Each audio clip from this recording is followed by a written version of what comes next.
Yes. Great. Good evening, everybody. Welcome to the Warrant Committee / Board of Selectmen meeting / School Committee meeting. I'm glad everybody was available at such short notice, and again, apologies to the Milton Access TV crew for springing this on them at the last minute. We have a very full and aggressive agenda tonight, and we're about 20 minutes behind schedule, so we're going to jump right in. We're going to start with approval of minutes, and then we're going to discuss briefly two town meeting articles that are coming up. First is the extension of the Town Government Study Committee. Next, the dog ordinance. Then we'll jump out of that agenda item and we'll get into discussing contingent, non-contingent budgets with the Board of Selectmen. And then if time permits, we'll go back to the Board of Selectmen endorsed articles, which don't have guests associated with them beyond the Board of Selectmen, and we'll try to run through the rest of the articles if we still have time. Does anybody have any questions or concerns about the agenda? May I have a motion on the minutes, please?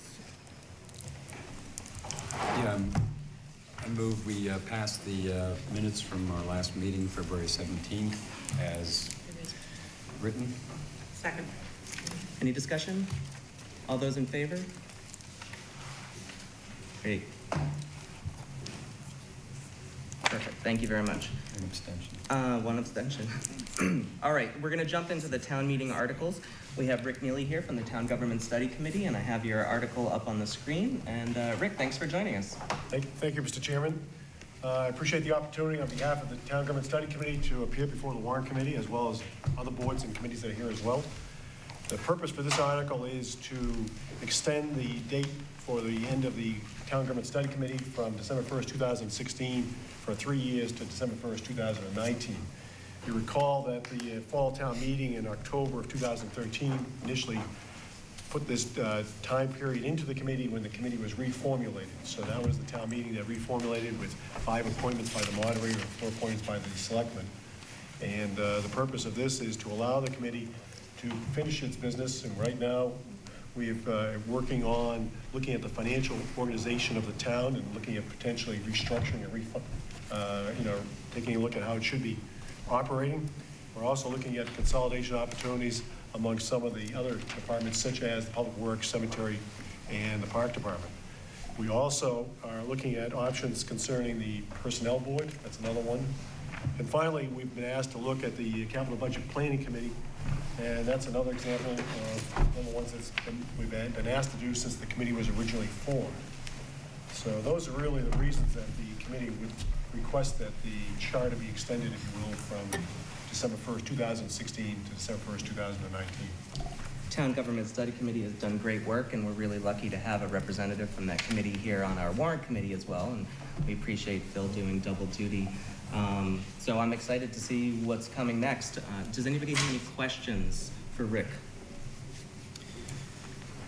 No. Any concerns? If not, there's a recommendation on the screen, and I'd appreciate a motion. Yes, Chuck? I recommend that we vote as written on screen. Is there a second? Second. Great. All those in favor? It is unanimous. Great. Thanks so much, Rick. Thank you very much. Nancy, do you want to come up and join us? Lease on life.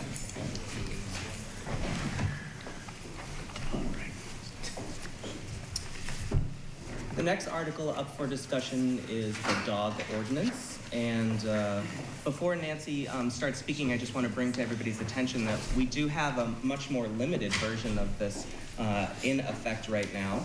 I got some comments about how limiting houses to 3 dogs may seem overly restrictive, but that was one of the things that is actively on the books as a current law in Milton. So that's not something that would be changed by this bylaw.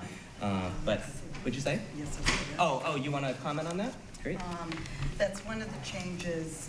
As he said, most of these are not changes, but we were bringing up the entire bylaw to update maybe wording, but very few changes.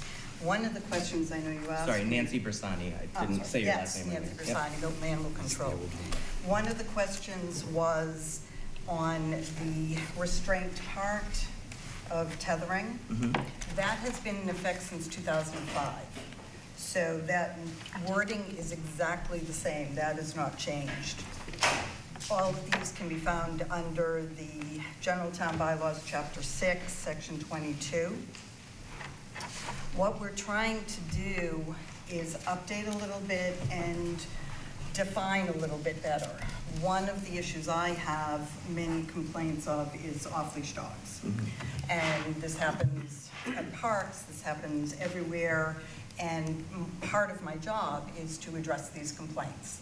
And there is a stated leash law already in existence, but it's not very clear because as it's written, it states on leash or under effective command.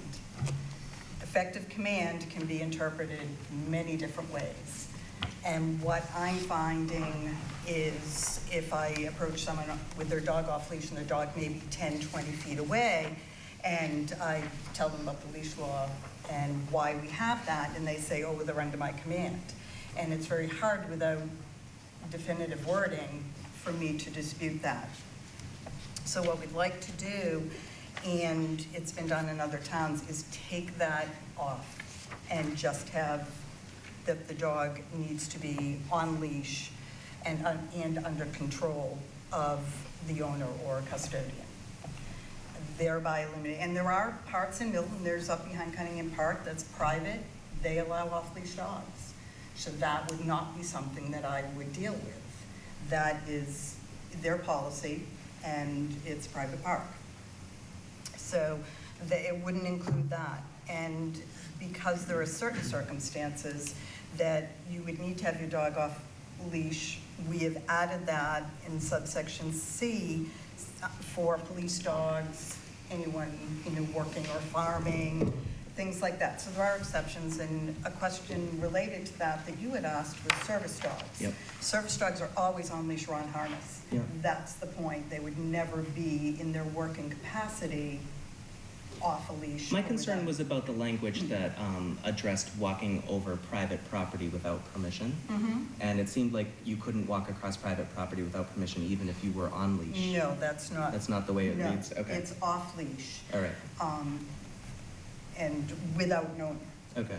So that part, and again, that part is already in the old bylaws, it's just reinforcing it. The part about owning 3 dogs has always bothered me. There are some people who probably don't do well with 1 dog, but there are some people who do a really great job of taking care of 4 dogs. And by having it in the bylaws that you can only have 3, people may still have 4, they're just not licensing that 4th one.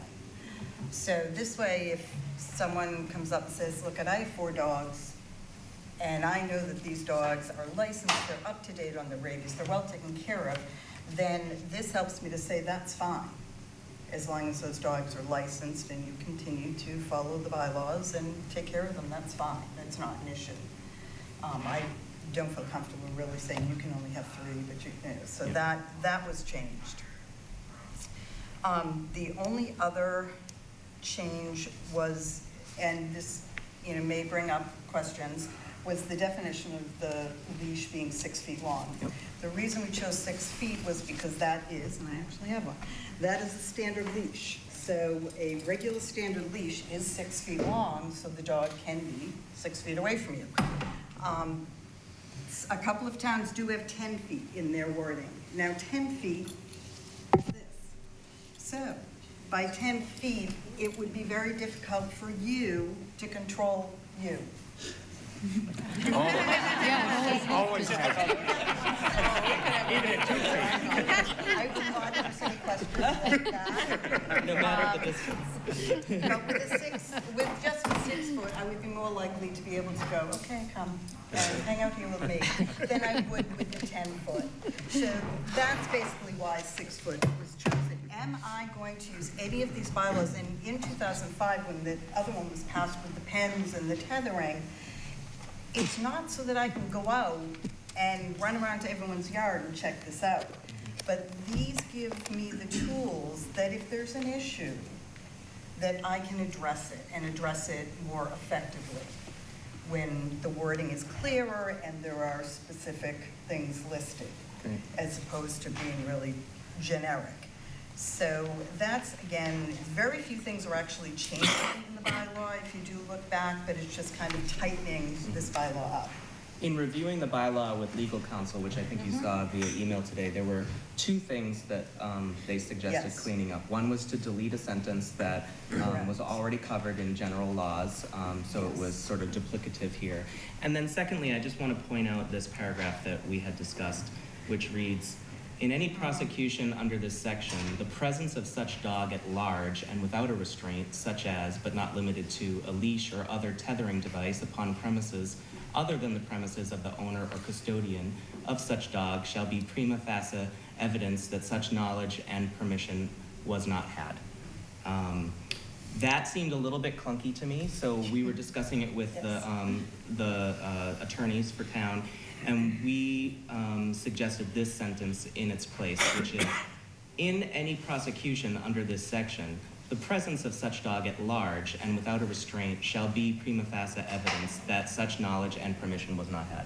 Are you comfortable with that change?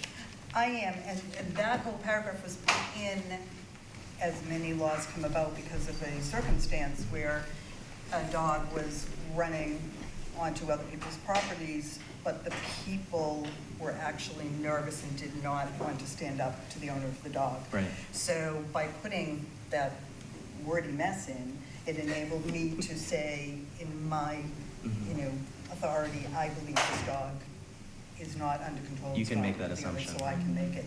But if this says the same thing without all of that, legalese, And that's what, the Absolutely attorneys fine. said that they think that meets the same objective of the original paragraph. I just Yep. wanted to make sure you didn't have any questions. no. And the other part that you brought up was taking out that sentence for some reason. We, Lieutenant Alba, myself, and Deputy King wrote up the bylaws. We did not put that in because in state law, after a 7-day period, then I make a decision on the dogs that have come in as strays. Are they adoptable? Are they not? Are they ill? Right. Whatever it may be. And I decide the disposition of those dogs. 99.9% would be adoption. For some reason, one of the lawyers put in that I would have to go to a court and ask for an order concerning. And I can't imagine that the court would be pleased if I walked in every time I had a stray dog every 7 days and asked what I should do with it. So the advice So, from council today was to delete that just sentence. take that out. Yeah. Okay, do folks have questions for Nancy? Nancy, Yes. I do have one. Sure. The old section 22 began with a sentence that said, "No person shall own or keep a dog which by barking, biting, howling, Correct. or another manner disturb the peace and quiet of any neighborhood." That's been dropped. Can you talk to me about why that's been dropped? Yes, the reason it's been dropped is because it is well covered under state law. I have the ability to hold nuisance or dangerous dog hearings by state law, so that if I get complaints, there's obviously a process to go through, but it is well covered. That was one sentence out of an antiquated law, state law that was revised in 2012. So it is covered. There are many laws Right. here that I follow that are state laws, but these are specific to the town bylaws. Thank you. You're welcome. I have one question for you. It's on the pen sizes. As I mentioned to you in the email, I was concerned Yep. about Those the are confusion outside. between pens and crates. Correct. So do you feel like the bylaw clearly means pens? I don't think that word is defined in there. Do you think that that's understood? It's never been questioned. This whole section was for outdoors. Okay. So the tethering outdoors, and again, and I know you had said an hour, yes, and the hour, and we went back and forth Right. recently on this, because the hour, people seem like, well, I can't tie my dog out for an hour. Well, of course you can. And there are dogs that want to be outside. We have an Akita that would stay outside in -9 degrees, and sometimes like, no, I'm sorry, you do actually have to come in. But no one's out to do that, but what we're trying to avoid is someone just tying a dog up outside without checking on them, without looking at them, or putting them outside for, 4 to 6 hours or whatever in a tiny crate. Okay. And is that partially covered by state law? It is. But this, as I said, was written up and passed in 2005, again, for another situation that a dog actually ended up deceased. Mm. So this is helpful if I need to go that route Okay. with someone who Gives is you not, yeah, just an gives avenue. me a little bit more help. Other questions for Nancy? To the Board of Selectmen, you endorsed this article, or put it on the warrant anyway. Do you have any comments or No, I think concerns about the changes? yeah, it was fine. Okay. Well, there is a recommendation on the screen, which is exactly the same except for those two changes that I just mentioned. I'd appreciate a motion. Yeah, I move that the warrant committee recommend this article as written on the recommendation here. With those changes. Thank you, Darnell. Any discussion? All those in favor? Julia, it's unanimous. Thank you all very much. Thank you, Nancy. Thank you all so much. Have a great night. Thank you as well. All right, next we're going to move into a discussion of budget. Is there anybody else who, do the folks from the library maybe want to come join us at the table as well?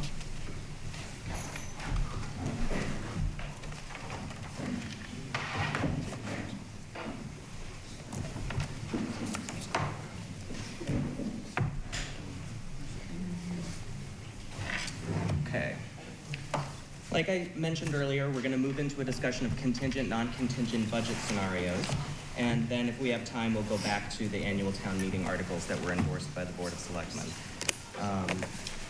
The agenda here is going to begin with a schools presentation. So we'll hear about the contingent budget from the schools. And then we'll hear about the contingent budget from the library. And then I will touch on some different scenarios and the contingent budgets that were submitted for other town departments, and I'll invite Anne Marie to chime in on those departments as well at that point. And then hopefully we can have a brief discussion on where we want to go from here. Any questions at this point? Okay. Well, then we'll begin with the Milton Public Schools budget. You guys want to come up and join us at the table here?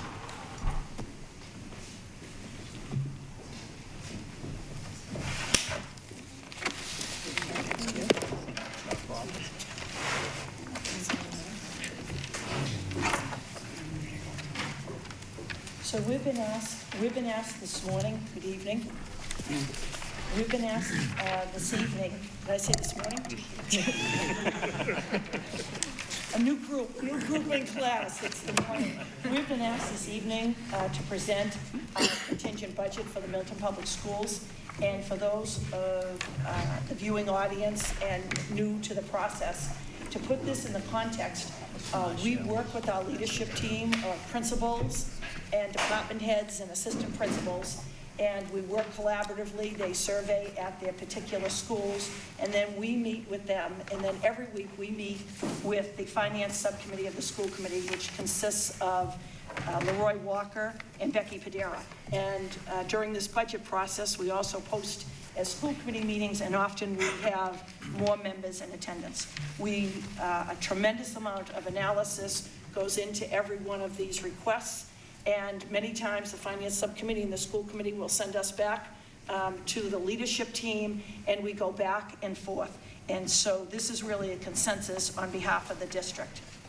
In the contingent budget, I would ask you on page 2, the overviews of the 4 areas that we've divided the requests into. The first is the restoration of prior reductions, totaling $361,000.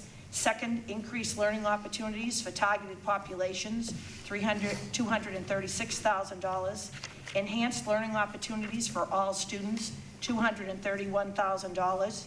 And then the tuition-free full-day kindergarten, which we're going to discuss this evening with you, $150,000, a grand total of $978,700.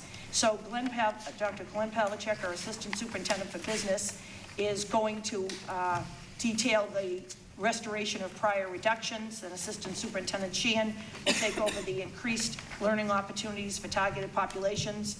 I'll quickly review the enhanced learning opportunities for all students, and then Dr. Pavlicek will go back to the tuition-free full-day kindergarten to outline in a contingent budget what the requests of the Milton Public School system would be.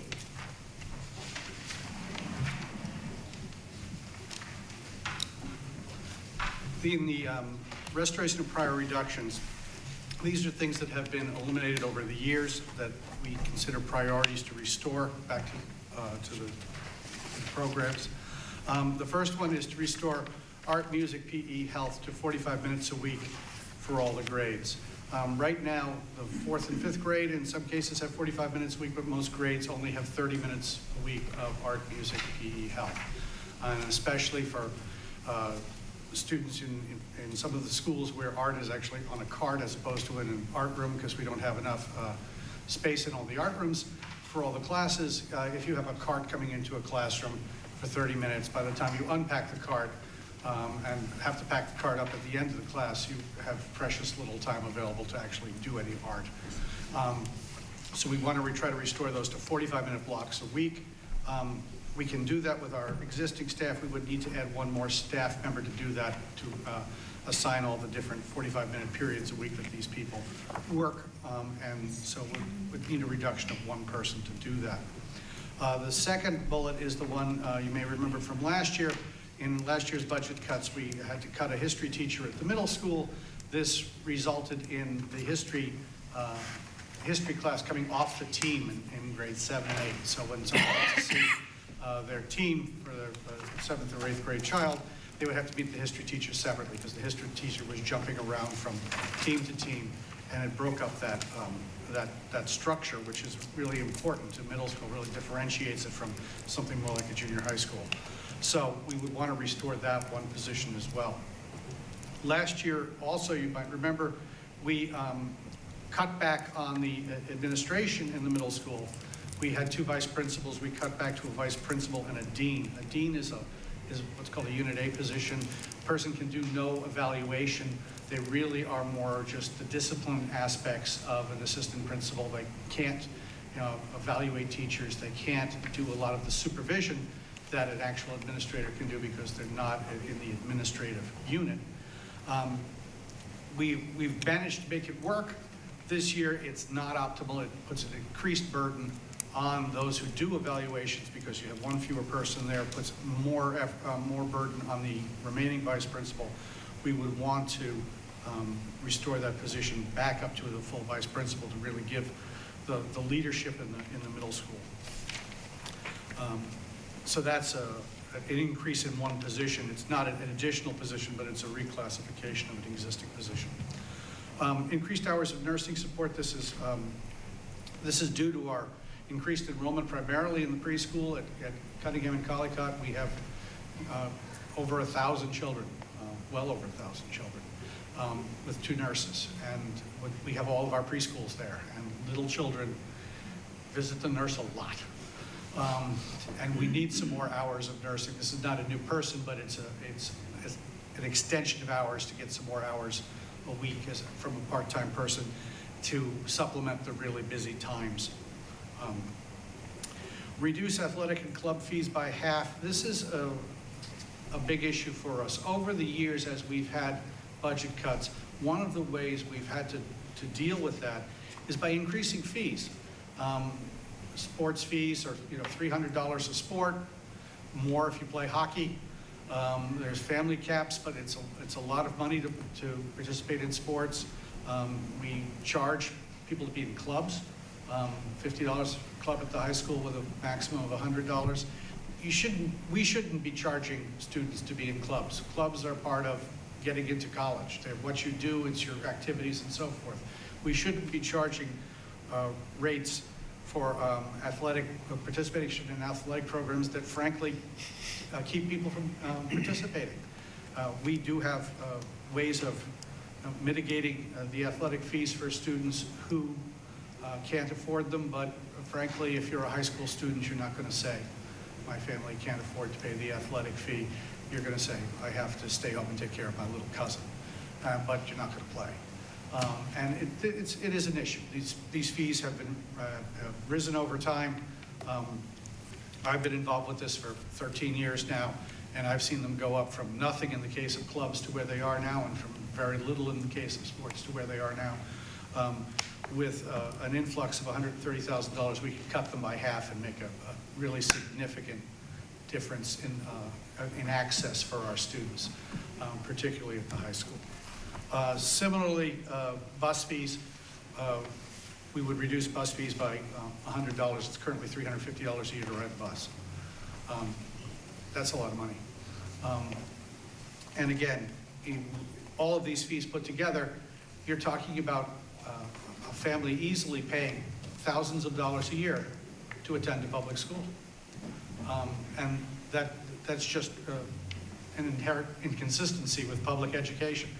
A family with 2 or 3 children, or 2 children at the high school can easily spend, thousands of dollars just to participate. And that doesn't even count that if you're, on the lacrosse team, you have to buy lacrosse sticks, and you have to buy all those things that also cost money. It becomes very expensive for a public education. And finally, expand middle school team sports. Again, these are the sort of things that get cut over the years. We only have 3 teams at the middle school now. We'd like to push it back up to 5 so that middle school students also have an ability to participate in things as well. So these are all things that we classify as reduction of prior restorations. These are things we've lost over time, things that, we consider priorities to restore and put back into the system to give, either an enhanced opportunities for students or a better delivery of the things we do. So these would, again, talking in terms of what our priorities would be for restorations, these would be our top 7 priorities.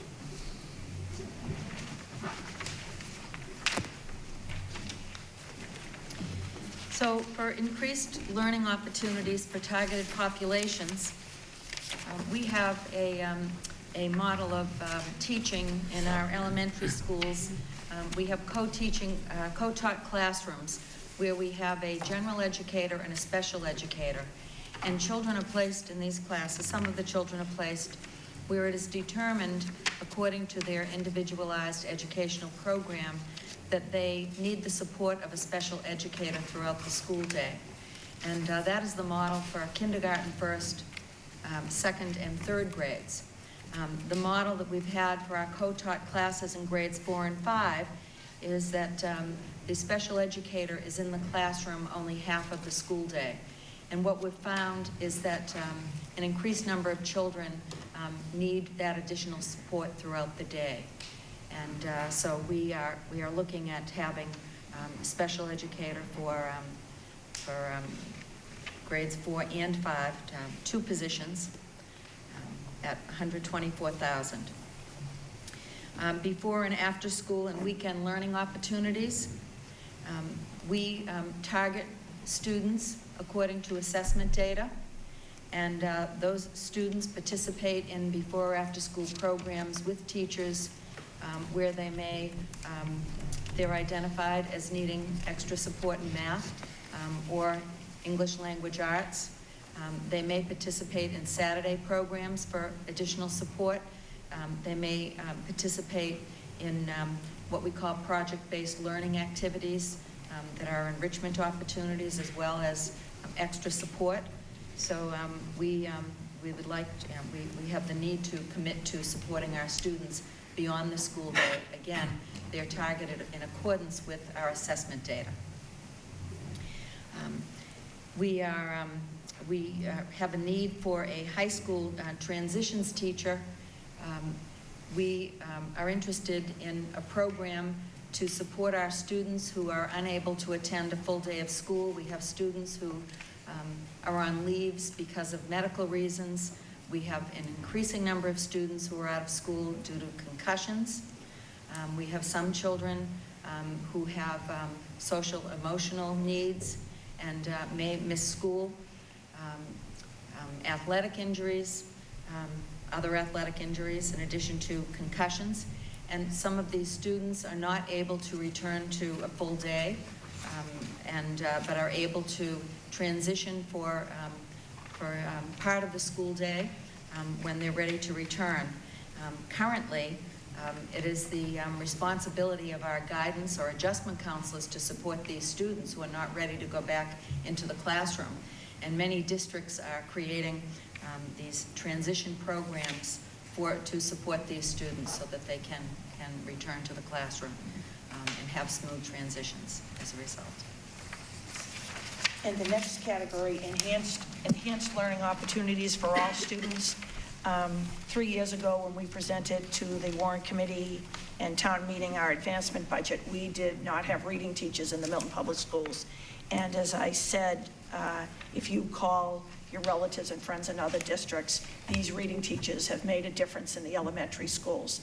And what we are requesting in this line item is for our 2,000 elementary school students, 2 math specialists or coaches.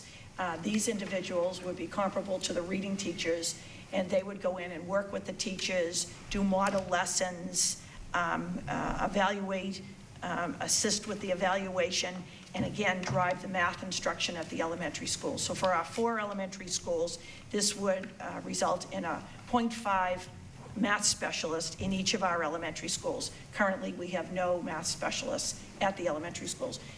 If you're an elementary teacher, you teach reading, math, science, and social studies, where at middle and high school, you all understand that you have a discipline. And so, again, elementary school teachers are phenomenal teachers of reading, and if you have an elementary teacher who's strong in math, all of a sudden they want to transfer to the middle school to be a math teacher.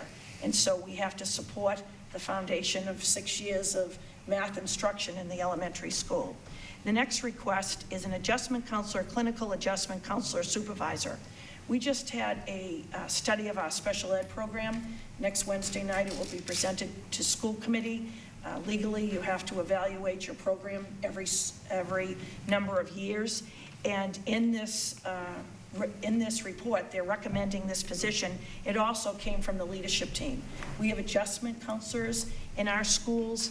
These adjustment counselors fill the needs in many children's individual special ed plans, but they also work with children on a myriad of different issues. And what clinically they're saying in this PCG report, and it came from our supervisors, that you really need a clinical supervisor to meet with all of the adjustment counselors. I would call it comparable to a department head. You wouldn't have English teachers at the middle school without having somebody in charge. And so this position would be a new position. It came up from the administrative team and the schools, but it's also going to be in the PCG report that we had no control over, but it's one of the recommendations when they evaluated the district. And thirdly, this PE Health Social Emotional Learning Department Head. You'll see at the superintendent's level, for the last 2 years, every one of the times they've brought superintendents together and principals across the state, this social emotional learning aspect of a child's education, programming. We have a district-wide committee that's looking at program at the elementary, middle, and high. And what we've found out is that we really need a 0.5 department head to oversee this for the 4,000 students. And within the next 2 years, we believe from the Department of Education, we're going to be reporting out what are your social emotional learning programs at each of the level that you're providing for children. And so these enhanced learning opportunities for all students in our contingent budget total $231,000. And I'm going to ask Dr. Pavlicek to talk to the tuition-free full-day kindergarten that we've been discussing. This is one of the more complicated pieces of it due to its history.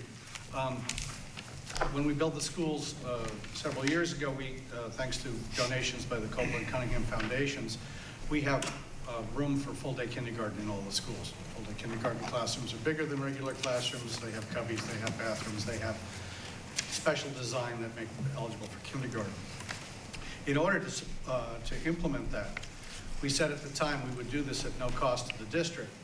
So we had received what was at the time about $150,000 full-day kindergarten transition grant from the state, and we charged tuition. That full-day kindergarten grant from the state has gone down to $120,000, and this year it only barely survived the budget process, and we're told that it's a grant that isn't long for this world. It's likely to go away in the next budget cycle, or if not in that one, certainly very soon.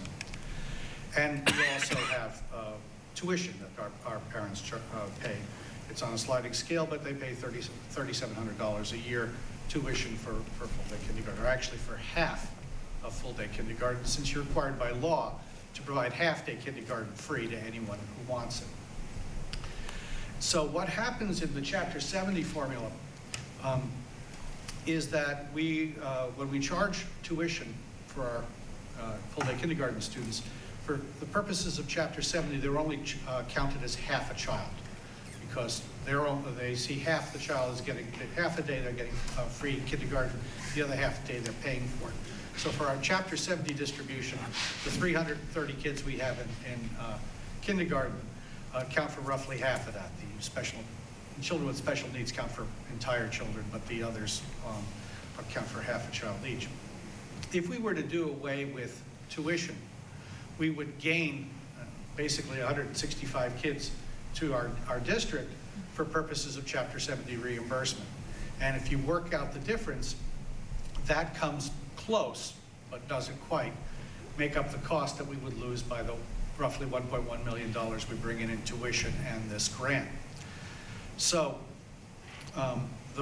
it would make sense for us to try to eliminate tuition and pick up the Chapter 70 money that we would otherwise get from the state. The issue with Chapter 70 money is it comes in a year in arrears. So somehow or other, you've got to get over the hump for 1 year so that in the second year, you would get the increased money from the state.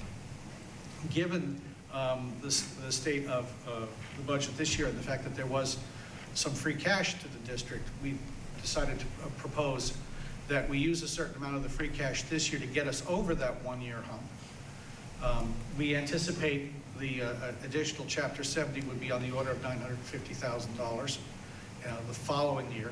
So if we were to come up with $1.1 million this year, basically only $150,000 of it would be a recurring expense that we would have to fund into the future to maintain free full-day kindergarten.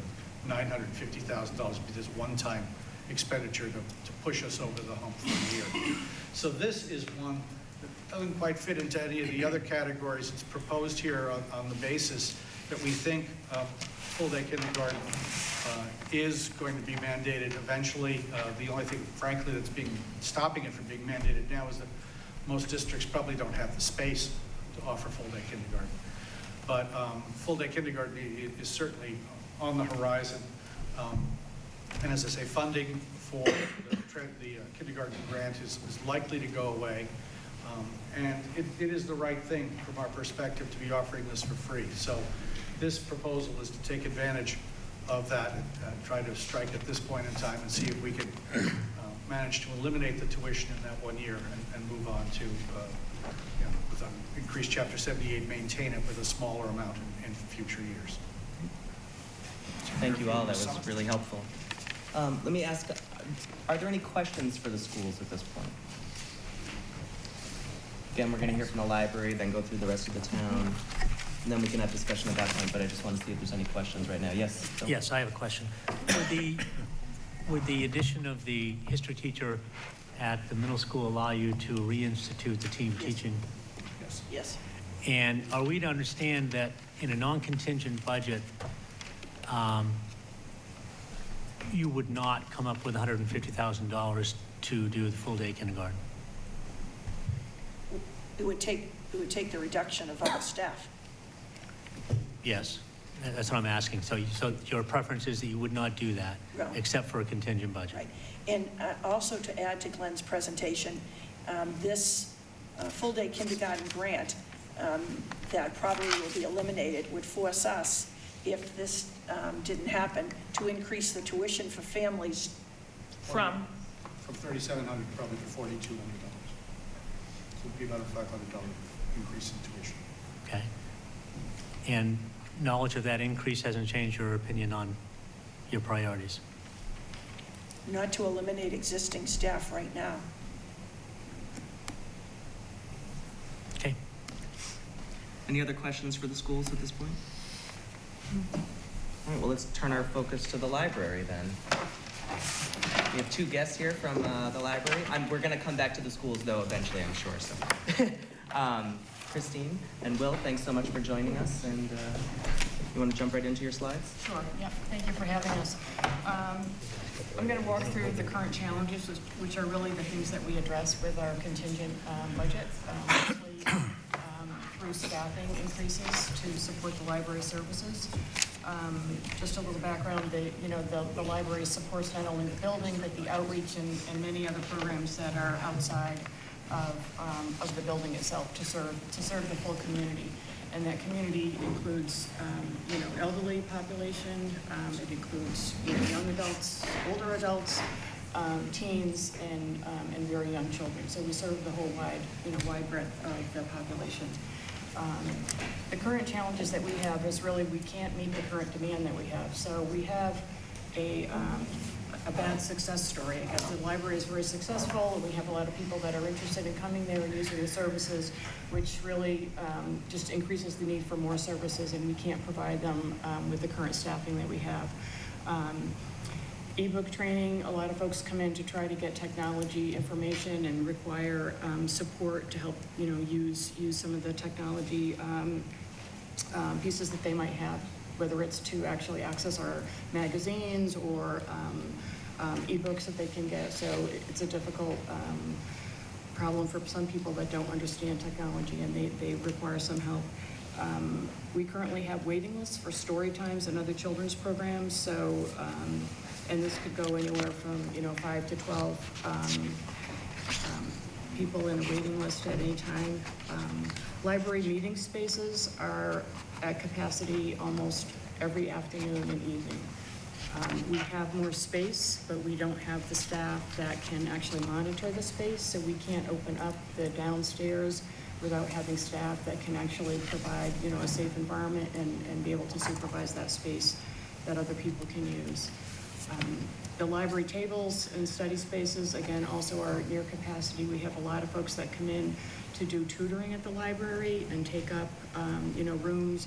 We could offer other tutor spaces, again, but we need them to be safe spaces where people can be supervised and that there's some, transparency to what's going on by the staff at the library. So again, these are really all related to staff issues.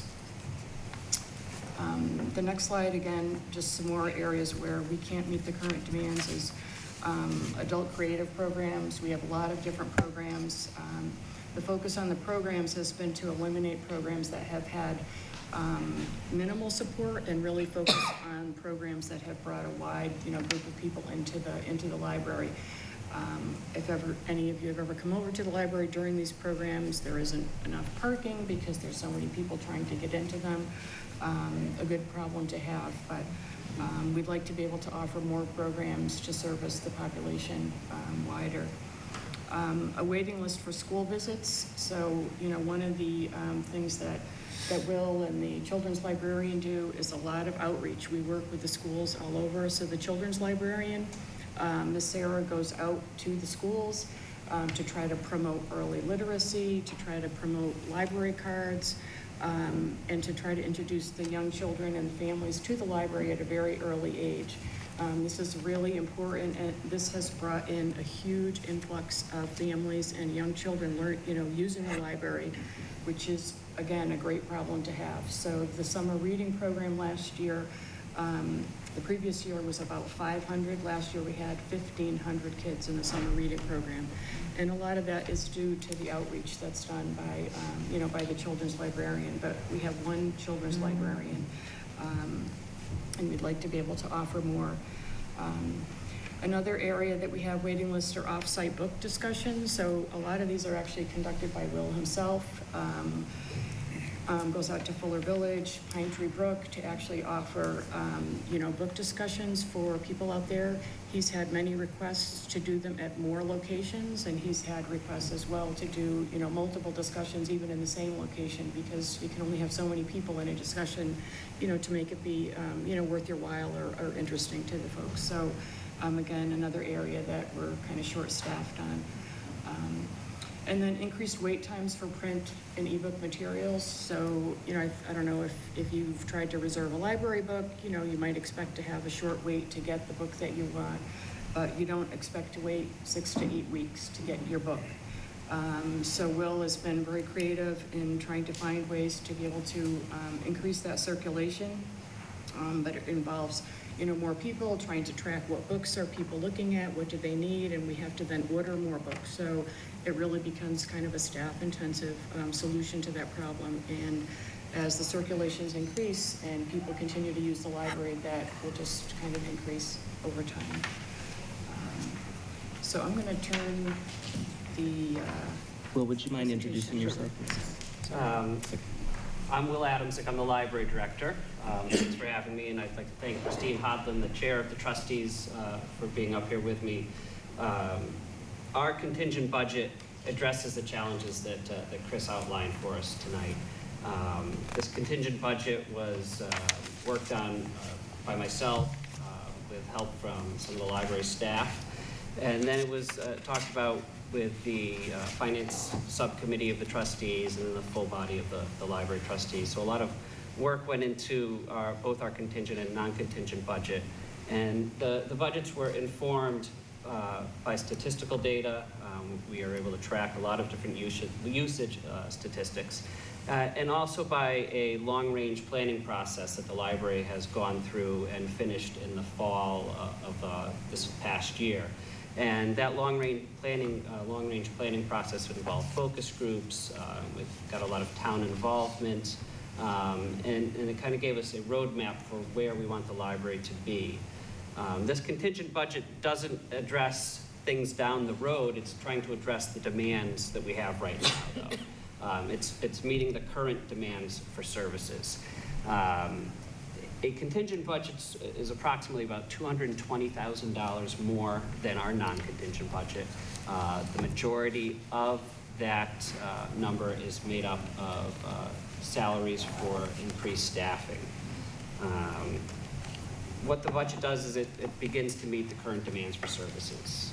It funds our general expenses to meet the current demands on building maintenance. So like the schools, we're one of the town departments that not only has salaries and has services, we also have to maintain a physical presence in a building that's used very heavily 7 days a week throughout most of the year. The contingent budget also meets the state aid minimum requirements for library materials. I'll talk a little bit more about state aid requirements in a minute. But I just want to stress the word minimum. These budgets would meet the minimum requirements, not above that, just what the state requires as a minimum. And we want to be more than that. So like I said, the majority of the contingent budget increase is an increase in staffing. And these are staffing to meet the demands on the library right now. They would include full-time reference librarian. One of the things this full-time reference librarian would work on would be offering more programming in the afternoon for our teens, primarily our middle school students. So this is a good example of how different departments are able to work together, but how different department budgets also can affect each other as a trickle-down. We used to work at the library pretty extensively with one of the assistant principals at the middle school. And that position, as we know, was eliminated in the current budget. And it's great to see that it's been requested to be reappointed.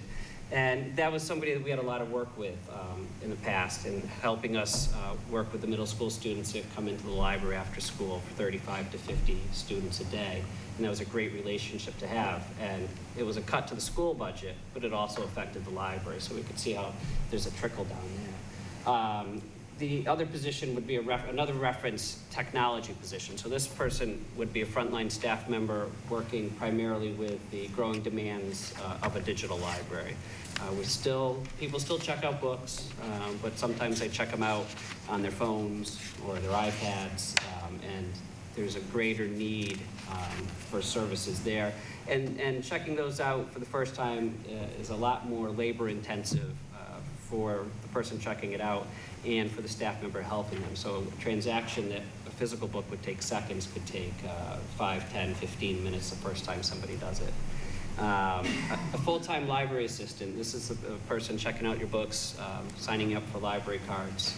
As Chris said, it's good story, but it's leading to needing more help. More people are coming to the library, more books are getting checked out, more books have to be put away. So we have a need for somebody to help out in addition to the current staffing level. They would not only help out with frontline activities, but they'd be an added person for the e-books and the digital transactions.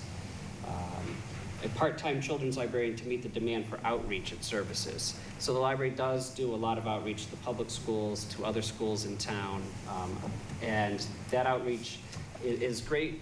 I think a good benefit for the schools, but it's a great benefit for the library. The library is where kids go to get ready for going to school. It's early literacy. It's where, you know, we introduce story times. We try to make it fun and exciting to learn, not just the traditional books, but we also have started to implement some more STEM and STEAM programming into the library so that kids are ready to become students in our public schools here in Milton. And some of this outreach has had great benefits for the library in that we offer a summer reading program. We've always offered a summer reading program. 2 years ago, we had 300 students signed up for summer reading. We thought that was great. So Sarah went out, our children's librarian, and one of her focuses this past year when she visited the schools was introducing them, students to our online databases, our cool tools for students to use. But she also talked about our summer reading program. And all of a sudden, we went from 300 students signed up to 1,600 students signed up. So we could see the benefits that come back to the library. More families are coming to the library.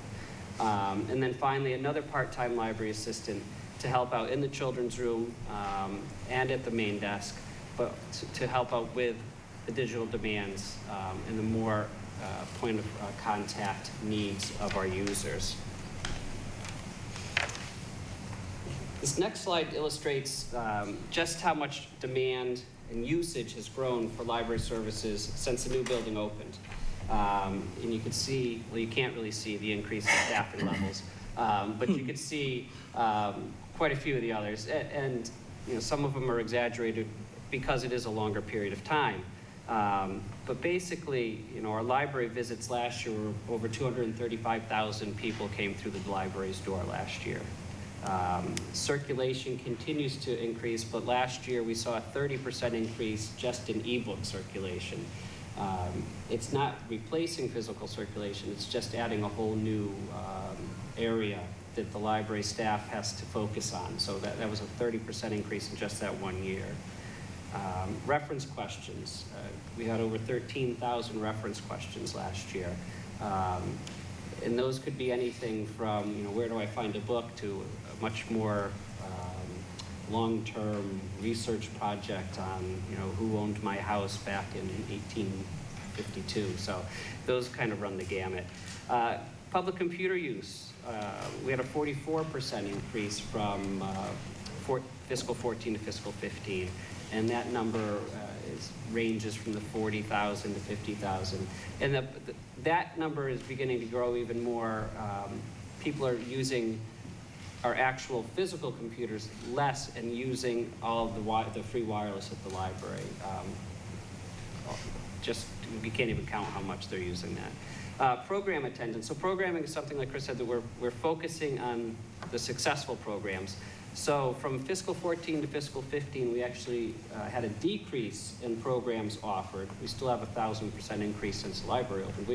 We had a decrease in programs, but we still saw a 10% increase in attendance. So we're averaging 29 people roughly per program, which is an increase from 22 people per program in fiscal 14.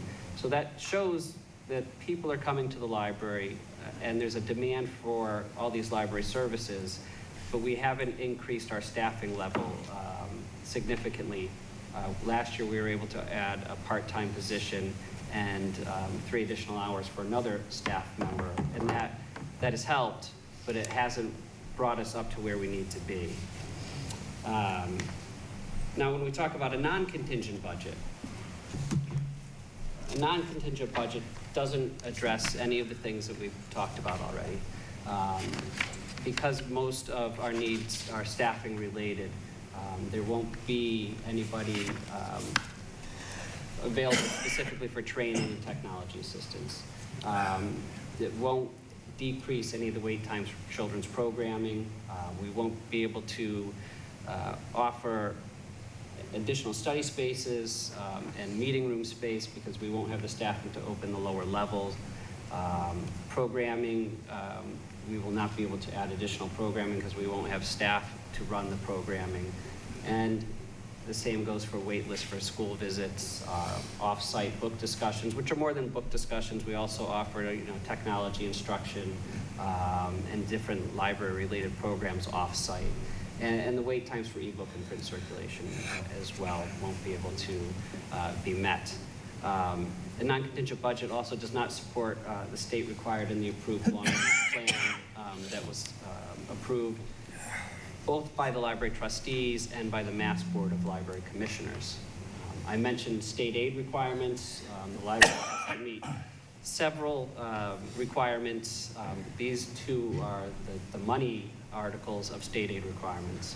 One is the municipal appropriation requirement, which includes both the appropriations in the operating budget and our revolving accounts. It requires that it's 102.5% increase over the average of the previous 3 years' appropriations. The second is a materials expenditure requirement. That requires that the library expend 13% of the combined appropriations and revolving on materials. Materials could be ebooks, they could be databases, they could be print books, magazines.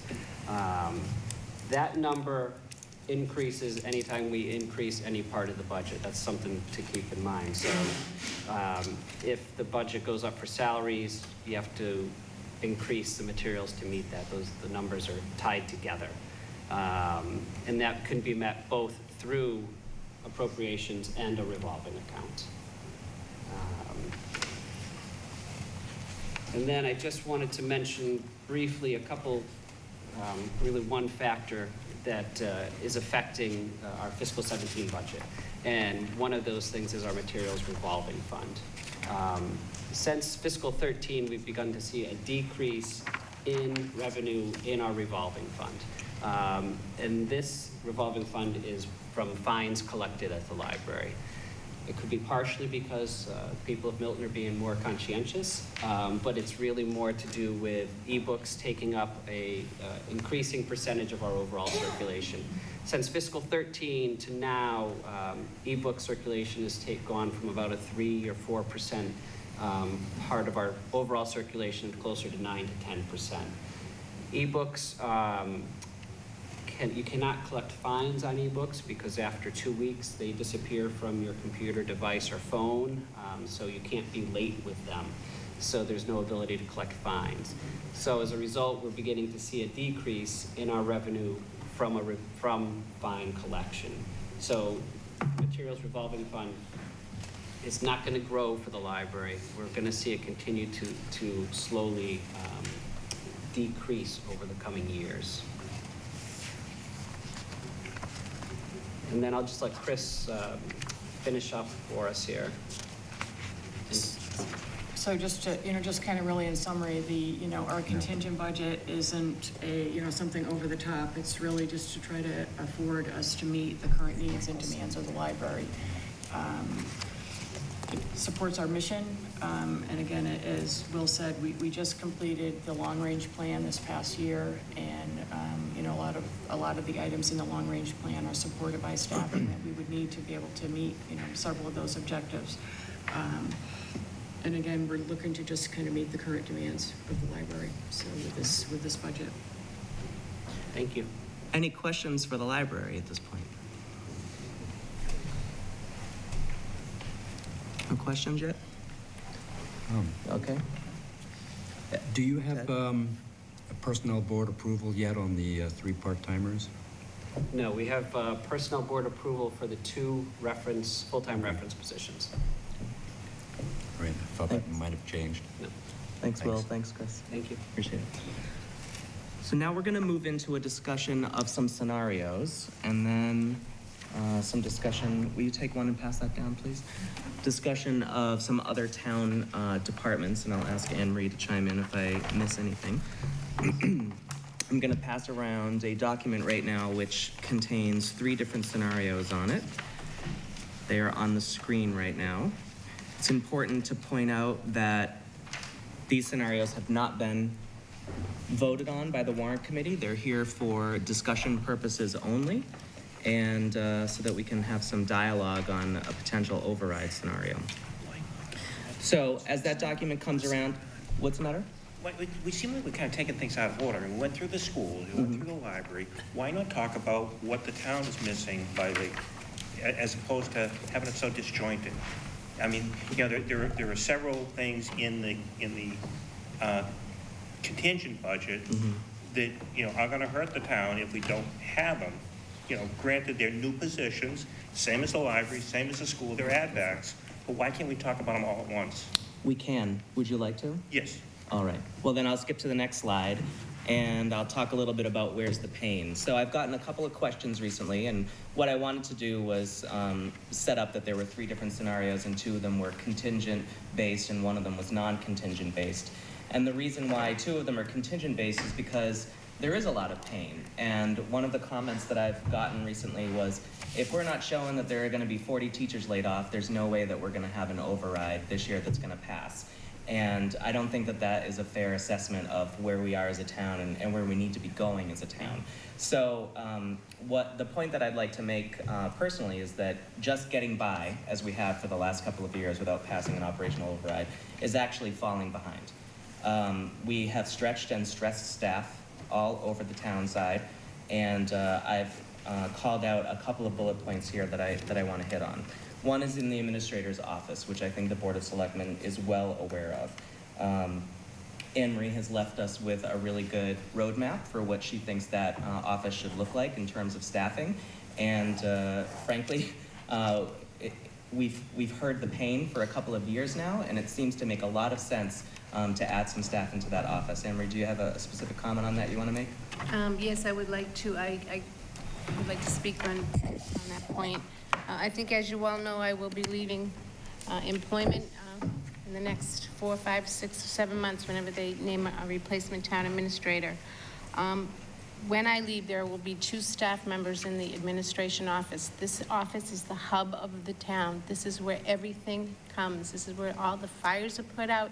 It's where all the major projects happen. The 2 people that staff this department are brand new. They haven't even been here a year yet.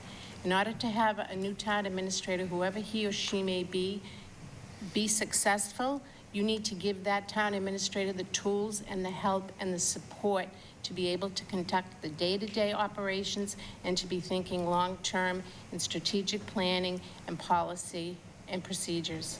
And in addition to that, I think the other position that the town government, Town School Consolidation Committee made a report to the Board of Selectmen at their meeting last evening regarding a central purchasing officer. And we did a lot of, under the leadership of Mike Zulis, we did a lot of, and Phil Matthews doing a lot of research. We see the need for a part-time central purchasing officer position.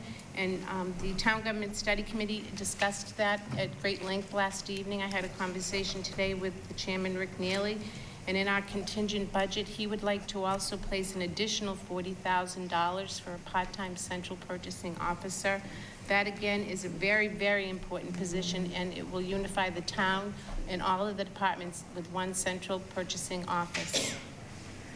I think that will certainly allow the procurement to operate more efficiently, more economically, you know, potential cost savings, but certainly compliance with laws and regulations that we currently may or may not be complying with, you know, less surprises.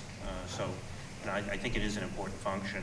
Plus, it just the administrative function or the accounting function of being able to institute a purchase order system a lot more efficiently with just one procurement officer, you know, I think would just add to the additional benefit of knowing where you stand in terms of the operating budget on a earlier time frame. So the procurement officer is an important function.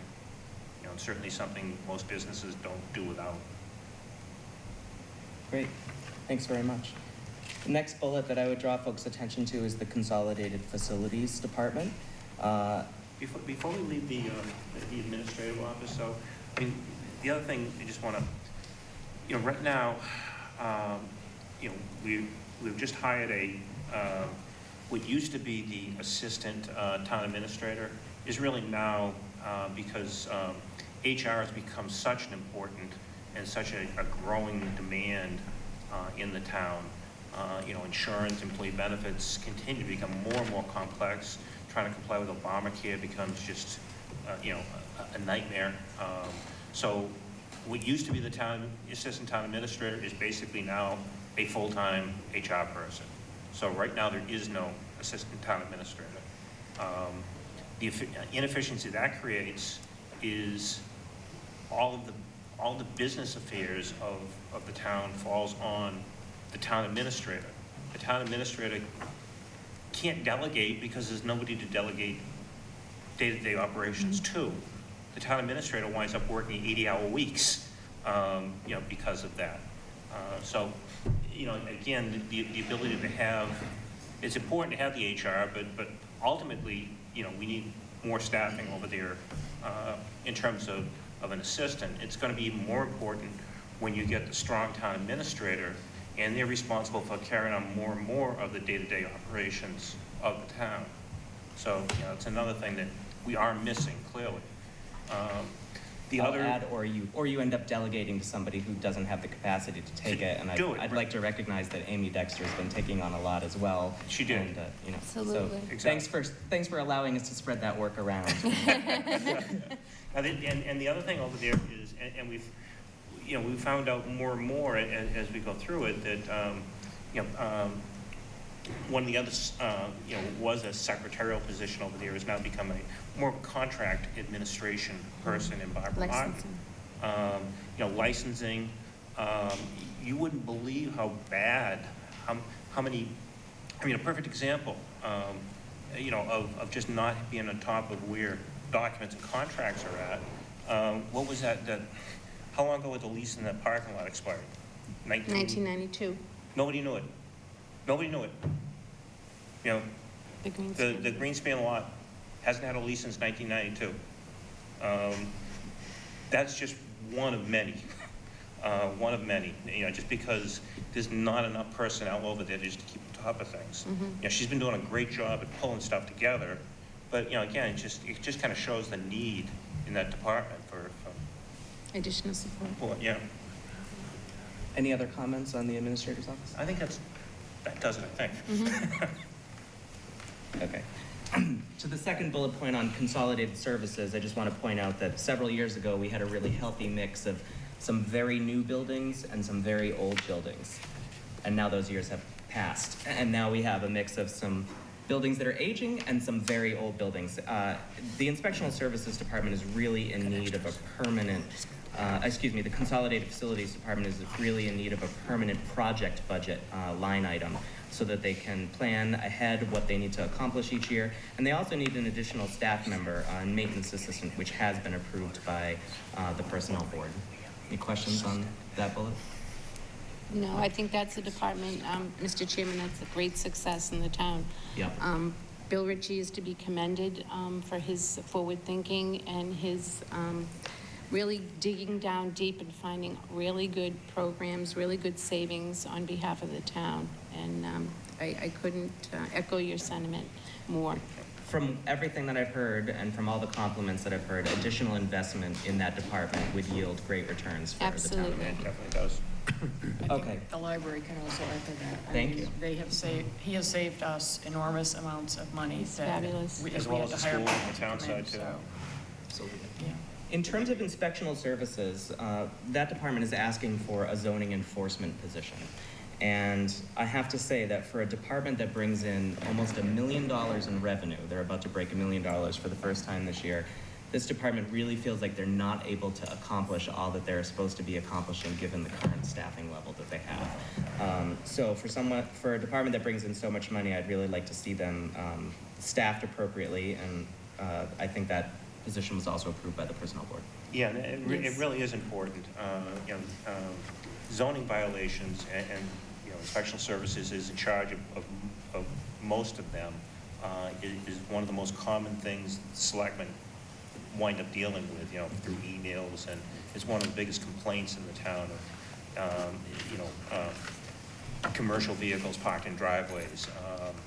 You name it. There's so many different violations.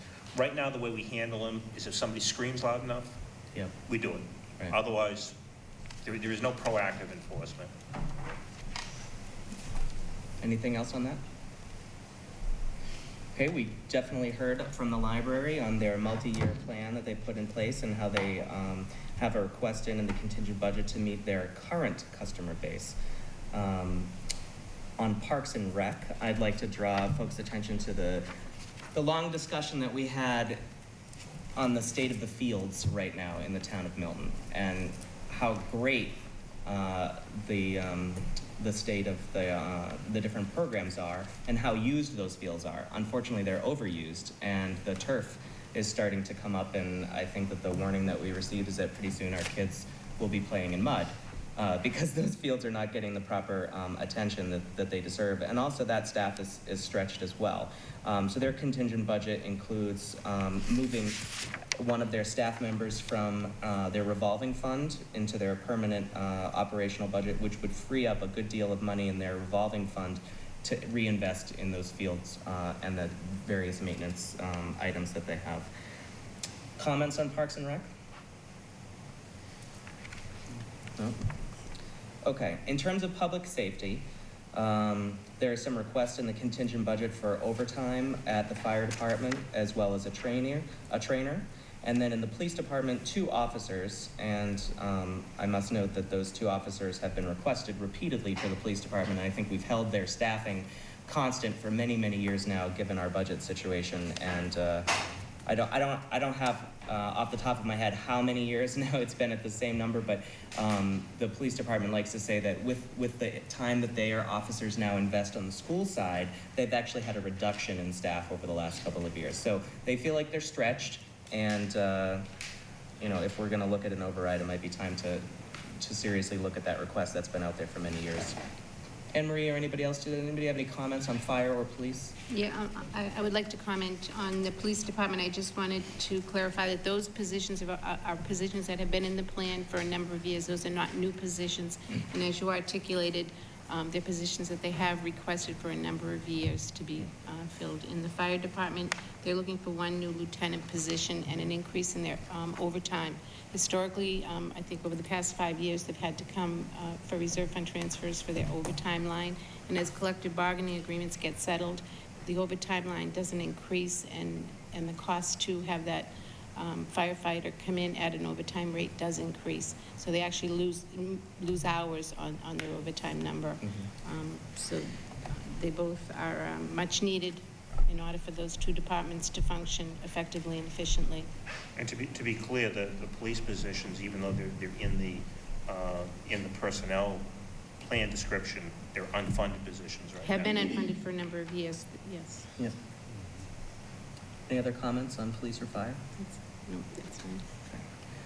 In terms of public works, there was a great presentation last week that I watched from my hospital bed, so I didn't get all of the finer points, but I intend to rewatch it, Joe. I did take from it a request for 1 additional staff member, and actually it was 2, but 1 has been approved so far by the personnel board. Public Works is, I think, another good success story in our town. Certainly receives their share of work, and it seems like there's plenty of work to go around there. Given that I was at a little bit of a disadvantage last week, is there anybody that wants to make any comments about Joe's presentation? Or Joe, do you have anything that you wanted to add? No, I think you said it all last week. Certainly get any questions. And just move here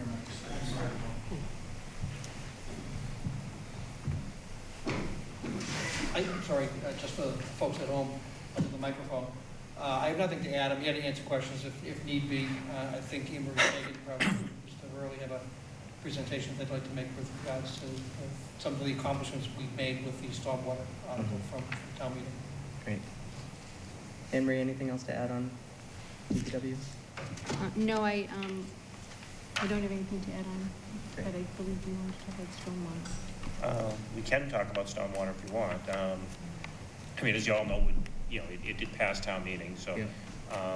There's been some confusion about, because there are two stormwater numbers, and I know the Times was getting a little bit confused, that there, in the non-contingent budget, there is, for DPW, there is stormwater of about, what, 505,000? Approximately, which is a number that would not comply with the new permit. It was just complying with the requirements of the old permit. In the contingent budget, the number was more like 635, give or take. And that would be sufficient, that extra 120 some odd thousand would be sufficient funding to comply with the first year requirements under the new permit. Obviously, if we, and then there's about $70,000, give or take, of indirect costs that are included in each one of those budgets that would, again, come off and go into the utility, as we go forward to FY17. So if we pass, if we don't go the override route and we deal with just the non-contingent budget, basically we are freeing up the $505,000 approximately that will come off the DPW budget and approximately another $70,000 of indirects. If we, and that money will just get redirected around to basically fund part of the deficit that we had before, the approximately $1.1 million deficit that we had before. If we do an override, then in either event, $700,000, give or take, will go into this new utility. That will be the budget for the new utility. $700,000 would come off of the override number because that was in the, that is the number that's in the contingent budget. So the Times was confused as to how that was working. So I guess I just wanted to get that out there so that everybody understands what we're talking about. Thank you. Ted, did you have a comment on the DPW budget? Oh, just to clarify that you were actually looking for 2 administrative positions and 1 operational position. Oh, sorry. And one of those administrative positions was not approved yet by the personnel board, but you think you'll be able to go ahead and It'll be a challenge in the first year to comply. It would absolutely be a challenge in FY18 to, we're going to have to revisit the exact same question in next year's cycle. But we're going to try to hunker down and do the best we can if that's all that we're able to get. Our personnel board has left the door open a crack, but it's certainly not something that's going to be in place probably in time for town meeting to move forward. So we're going to go with just the 1 administrative and the 1 new labor position. Okay, thanks. Thank you. Any other comments on DPW? Okay, we heard extensively from the schools and certainly know a lot about their contingent request and their non-contingent request. Might keep it there for your next item. Yeah, you might want to come back, Joe. The last thing that I wanted to talk about in terms of where's the pain, I think if you asked any of the shocks under any of the cars in the parking lot, they could tell you about where there's some pain. There's a lot of state funding that comes for roads, but that doesn't mean that we need to rely on the state to maintain our roads. What'd you say? We can't. We can't just rely on them. We hear year in and year out from Joe that we're falling behind on maintaining the roads just because the funding that's there does not get us ahead. And that's a problem. So I don't know who the champion needs to be in the town, but the Warrant Committee certainly has had many, many discussions that I've had to cut off because there's only so much time that we can spend talking about the roads. But this is something that I wanted to highlight for the selectmen as a focus for the warrant committee, and if there is an opportunity for an override, this is something that I think would probably rise up on our level of priority to try to throw some money at, because it's a big growing problem that we need to get our arms around. Yes, wholeheartedly. I mean, the capital committee does what it can to supplement, but there's just not enough room to really pay anything other than a little bit of lip service. We'll add $300,000 or $400,000 a year. If we get lucky, maybe a little more than that.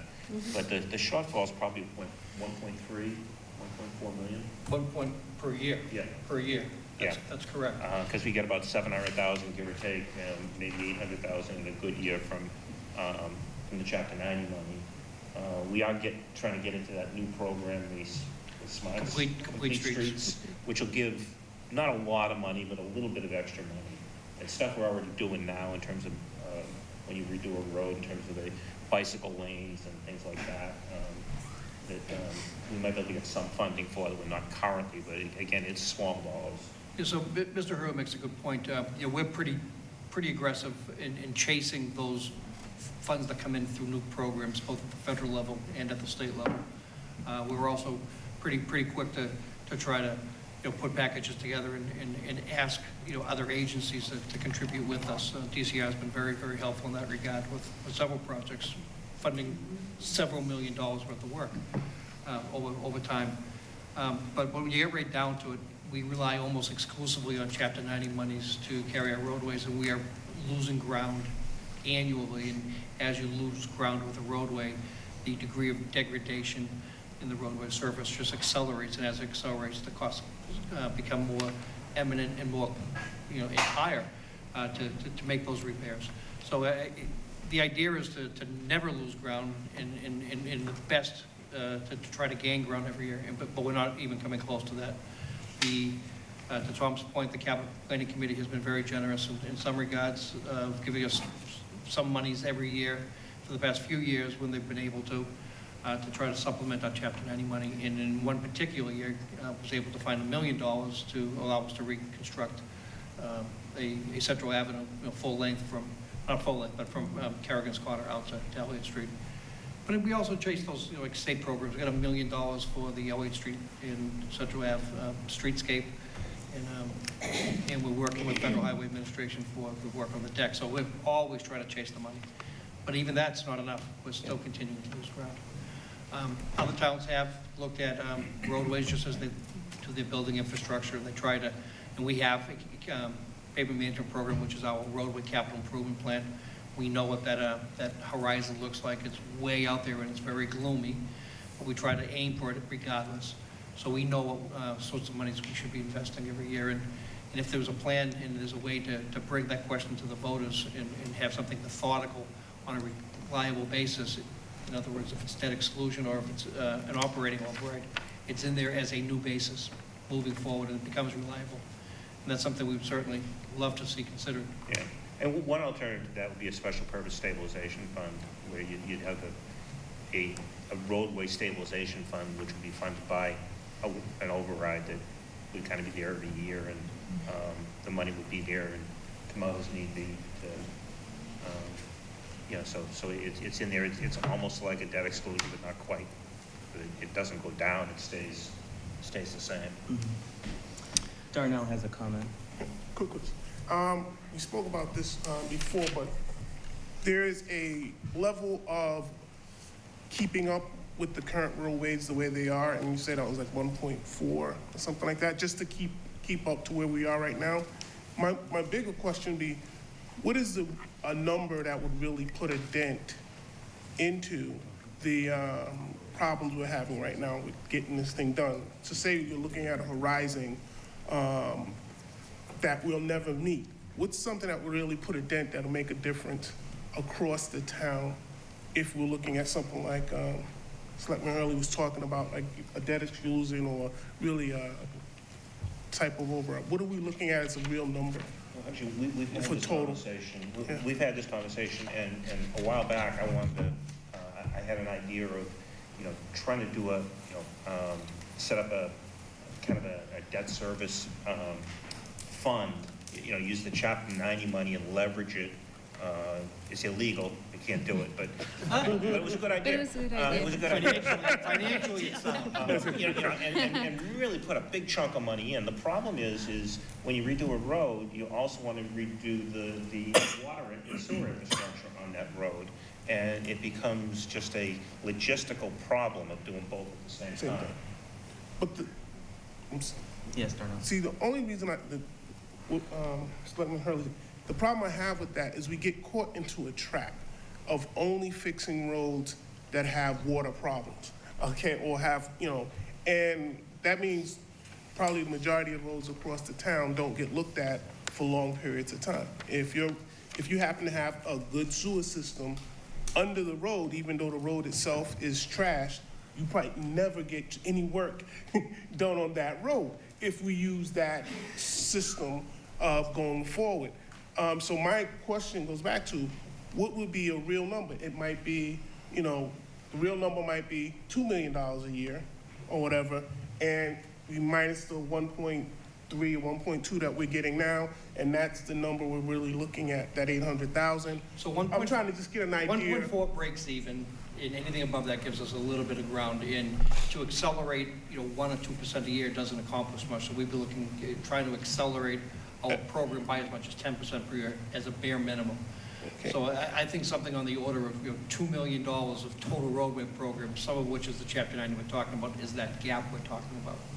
So we're it's talking- probably something on the order of, 1.4 to million to $1.4 million of Of additional, Above and beyond. additional monies over and above the Chapter 90. So we're talking almost, almost 2. yeah, 2 point, yeah. So now you raised a good point. You talked about jumping into a trap, and one of the things that you looked at is most people think of a roadway reconstruction as the big major reconstruction, tear the entire road apart and rebuild the entire roadway. And that's because we've been forced into that mode because of the high degradation of the roadway itself. The reality is if we had a more proactive approach, we could start doing those smaller, lesser types of impact, things like crack sealing and thin overlays, where you don't necessarily need to put big money out on your roadway, and therefore don't really have much concern on what the infrastructure underneath looks like, because we're only looking for life extenders. Well, those life extenders, for short money, are very value effective. So the additional money allows us to use those more value effective approaches. And that's just what, to get a good number, if it's, let's just say 800,000, that might be a target number if we start to talk about, I hate saying debt exclusion because that's not really what it is, a special purpose road fund or stabilization fund. Because now people out there have an idea of what it's gonna take, and it's not just some number that nobody ever has to really deal with or look at. Darnell, in order to get to 1.4 to, I think many of the discussions that I've heard are that we would need multiple sources contributing to that number. So right now we have some Chapter 90 money, and we have the capital improvement committee throwing money at it when they can.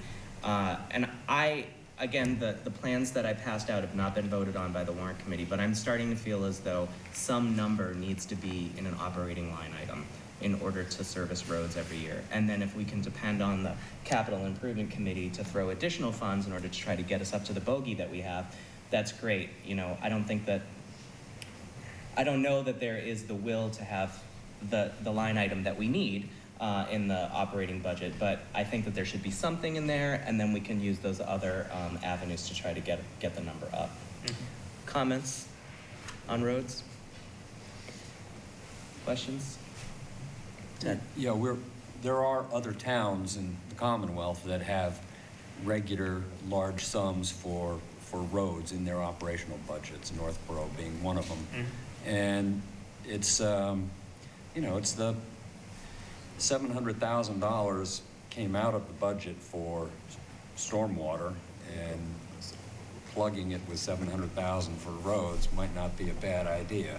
It certainly makes it easy in the minds of the voters that, well, there was a little override or whatever you want to call it for the stormwater, and now look, instead I'm getting roads on a regular basis. And I think it's a great opportunity if we go down the contingent budget road, so to speak.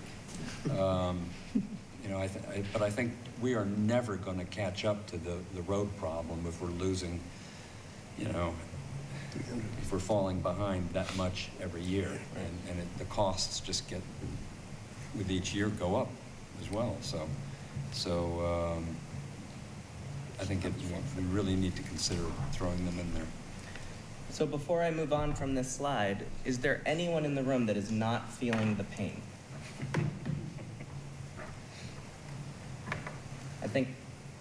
I think I'm feeling the pain. So I want to make sure that everybody else is. Tom, I'm going to go to the scenarios. Is that all right? That's perfect.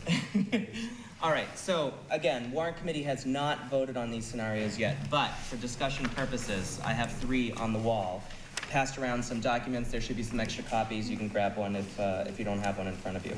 So scenario A, I'm calling this the A+ budgets, scenario A. That's because this is everything that every department asked for in their contingent request. If we wanted to fulfill every single contingent budget request, an override of $3.8 million would be required to do that. That includes 700 for the road. That also includes $700,000 for the roads, so that would be a contingent request from the Warrant Committee. Scenario B for bare bones again, is all of the non-contingent budgets. So this is what every department asked for and would require 0 override. Is there cuts? There are no additional cuts that are required for scenario B at this point because of stormwater and because of increased local aid funding. Well, there are no cuts, but there are cuts that the departments might have made when they put their bare bones budget in. And there were cuts. There are no personnel. Yeah. There's no degradation in personnel. And there were cuts made last year. Yes. So Sheila? The scenario B is, when you say non-contingent, it was my understanding, and again, I could totally be wrong, but I thought it was my understanding that at least us, I don't know if you all, the other departments here, would get a new number of what the non-contingent budget would be after this whole stormwater situation. Am I wrong on that? That is Okay, so B. this number is. The new number so is this 0. The new number Yes. is 0. Okay, Yep. definitely. So this is the first that we're hearing of this. So the non-contingent budget, then what you all are saying is the same fiscal budget that we've operated on for 2015, like for the schools for 2015, 2016 would be 2016, 2017 for next year. It's And a non-contingent. rolling personnel, Plus steps, lanes, steps, longevity. lanes, everything, you know. Yeah. So all the pay increases are funded. Right. No new positions, but no No staff loss of reduction. position, no staff Right. reduction. So just the status quo. Yes. Status quo, basically. The status quo to 2 years ago. It would enshrine all the cuts that were made at the schools last year. Right. Yeah, I mean, no, I know we wouldn't get anything back, but it would be operating at where we Yeah. would be operating just as how we're operating now in 2015, 2016. And to Sheila's point, that has evolved over the last couple of weeks. One of the changes that allowed us to get to that 0 number was the passage of stormwater at special town meeting. A second one, and you'll see a note at the bottom, is the increase in local aid from the state. Of course, if that local aid were to decrease, we would end up with a cut number at that Right, point. that was the point I was trying to make, because this is the first time, and Ted and myself had a conversation, I happened to pop into a meeting with Anne Marie and Amy and Ted were at, and I kind of threw out, hey, you know, right now, the best number we have is the governor's number. I mean, otherwise, we're just dealing with numbers that we're guessing at. Right. You know, the governor's number certainly isn't cast in stone. It's got to go through 2 more iterations before you know whether it's the final number. We'll know what that number is by June, but we certainly won't know what it is by town meeting. Right. So my suggestion was, why not just go with the governor's number for right now, realizing that it might not make it in the end, so, you know, just departments be aware that we're going with a number that we can justify because that's the governor's number, but it may not make it to the end. We may wind up doing cuts if we go with that number. Exactly right. But there is a love fest still with Governor Baker, so it may last. Okay, so scenario C. In this scenario, C is for compromise. Ted and I put our heads together and came up with a compromise budget which would take out any of the positions that were asked for that were not already approved by the Personnel Board. It took out a couple of other things that we thought that we could get by. Our overall goal was to reduce the override by about $1 million. So we ended up taking out, you'll see in the handout, about $908,000 for a total potential override of $2.9 million. Under scenario C, which again has not been voted on, but is just here for discussion purposes, you'll see in the very last column on the handout that's in front of you, Tom, but not on the screen, the C override budget change C minus B. That shows what each department would receive under an override scenario, scenario C. I'm sorry, Mr. Chairman, just for clarification purposes, can you go through and tell me what positions you cut out of that number? Can I say one thing? Yep, Ted? So we could do that. The only reason I ask is I have a personnel board meeting in March, and I have some positions on Right. it. And I just want to know if those positions are some that you've already cut. That's all. Sure, we could do that. This was really more of an exercise to see if we could find some areas, the total of which would bring us down below $3 million. And the Warrant Committee has not voted this scenario. So we could change things around. You know, I just wanted the names of the positions, that was all. But Sure. we can take it offline if... Okay. Yes, Mike? I just had a similar request, the $186,000 for the schools. Did you attach line items to that, or is that a gross number? The $186,000 is a reduction from your contingent request. Right. And the school committee had voted a prioritized list. Right, you of- used that list. Or, You have a bottom line budget. yes. So it would be up to you to revote Yep. that list if you wanted to, of Yep. course. We didn't pick out any specific positions, but, you know, we eyeballed it. You did, Fr- okay. From the bottom up, yeah. Fair enough, fair enough. Mr. Chairman? Yes. Yeah, I'd like to point out that not only have these scenarios not been voted, they have not been discussed by this committee. Right. We're seeing them tonight for the first time. So in response to a question like was just asked, this committee knows that you have bottom line budget authority, but it has often in the past come back with recommendations about how any money that you might be allocated under an override ought to be prioritized from our perspective.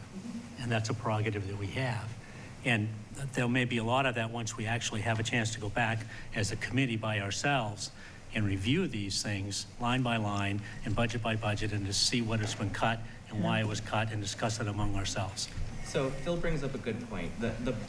Our goal tonight is not to approve scenario C or to approve specific additions or reductions to any contingent budgets.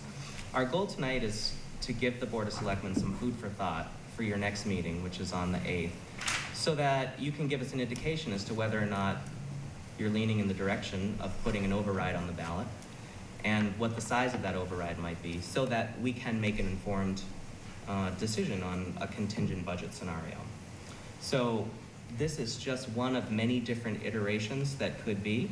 It's not been discussed or voted on, and it has a rationale, but if you were to embrace an override number of $3 million, this is about what you would get for that money, and we can move things around on individual lines. Sure, sure.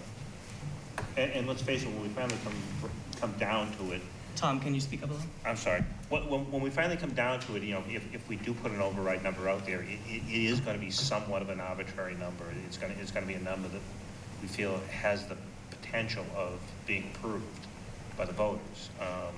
So, you know, is it a $3 million? I don't know.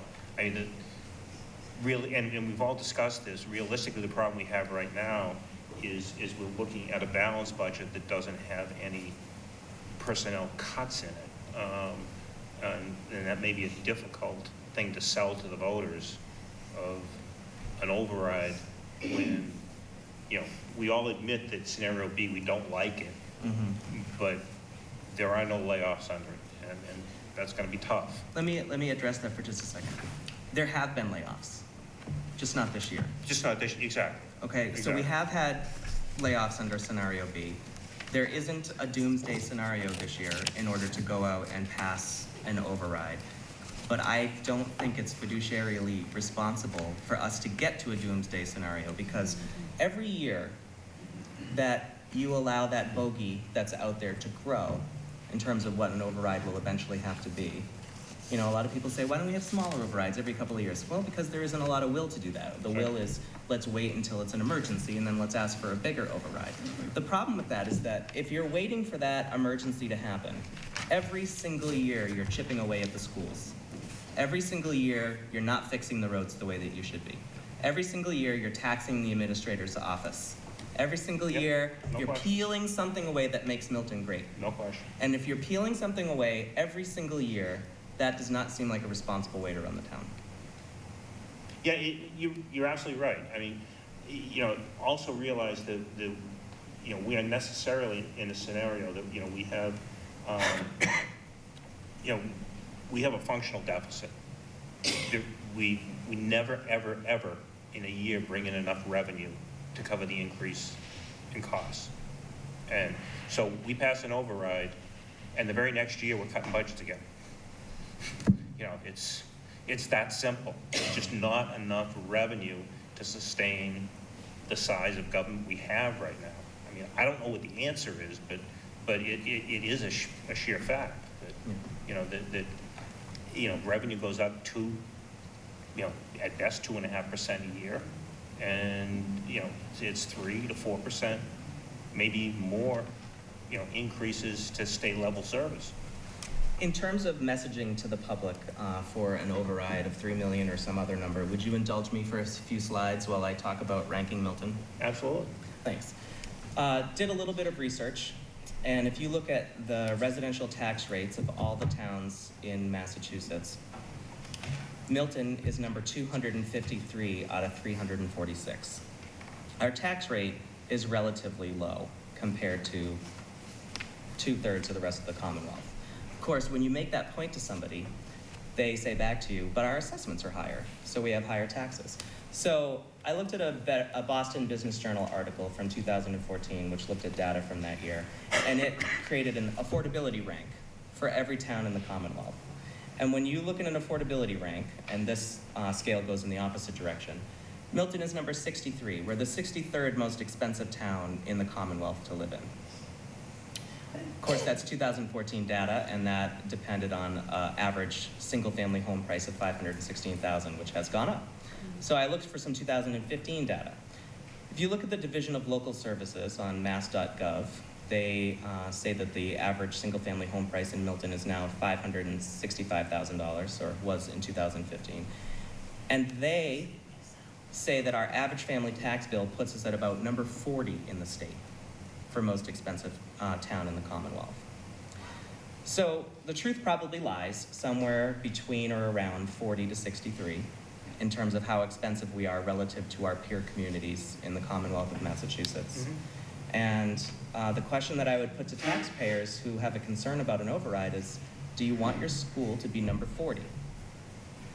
Do you want the services that you receive from Town Hall to be number 40? Do you want your police and fire department to respond at number 40? Maybe 40 is great, but we don't want to let it slip. It's an important point that I would make. Just for graphical or impact purposes, these are all the towns in the Commonwealth and the residential tax rates. You can see that Milton lands in the lower third. And of course, we discussed the impact of assessments on that. And these are back to the scenarios. So Tom, a minute ago you mentioned that you don't know where we're going with an override, and I was wondering if you could just give us some parameters. What are the next steps for the Board of Selectmen in terms of discussing this, and when would you hope to be able to have an indication of what our direction would be? We will discuss it soon. This month into early March at the very latest, because everybody needs a number if we're going to do it soon. So we understand that. So it will be on one of our agendas. If the Warrant Committee is recommending and that we go through with an override, we will get you a number. So you would like a vote from the Warrant Committee that says that we want an override, or do you want a number from us? We need some.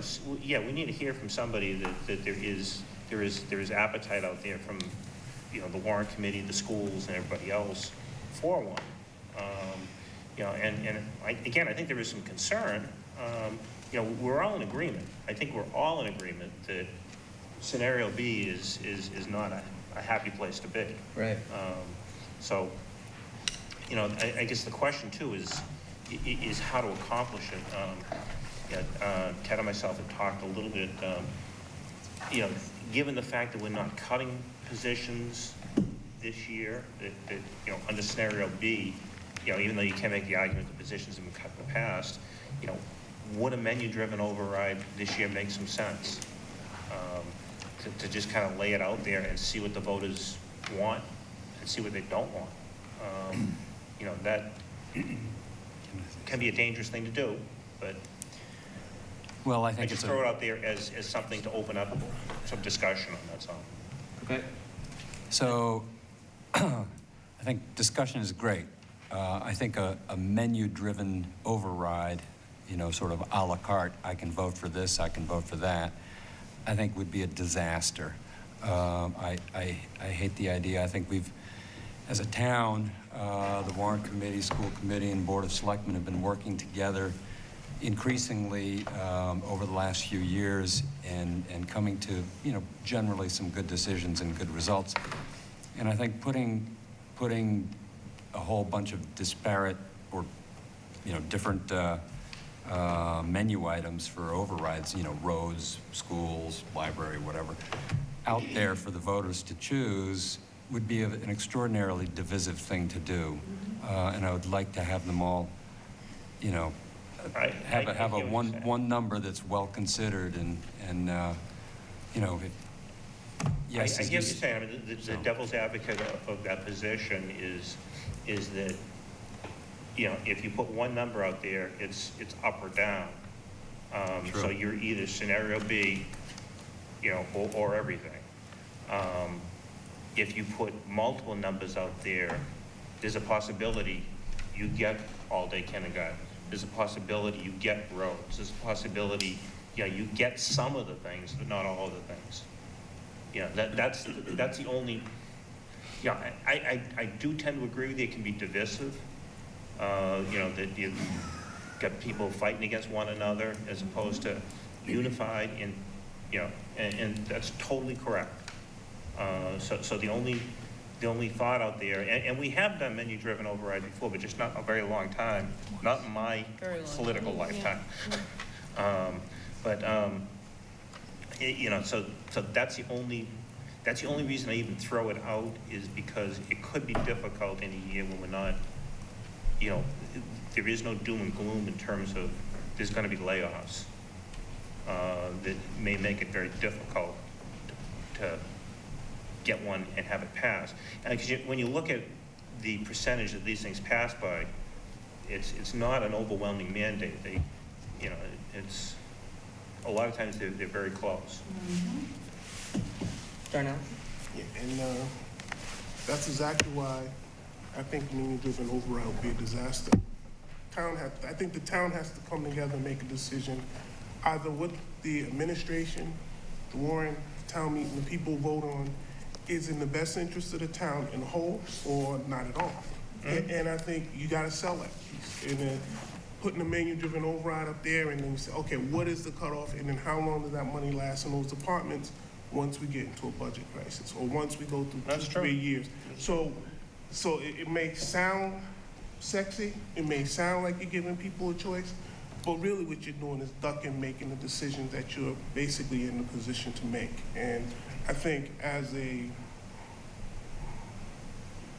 group coming together and stating that we're trying to do the best for Milton, I think we all are, we should make the decision that the positions we're in we're asked to make, all right? And not just do something because it might feel good for a minute or like, oh, look what I'm doing, but it's really avoiding taking and making those decisions. 1 second, Sheila. Did you have something you wanted to I just wanted to say exactly what Darnell said, and I've worked on a ton of overrides, every override since I've been in town for quite a while.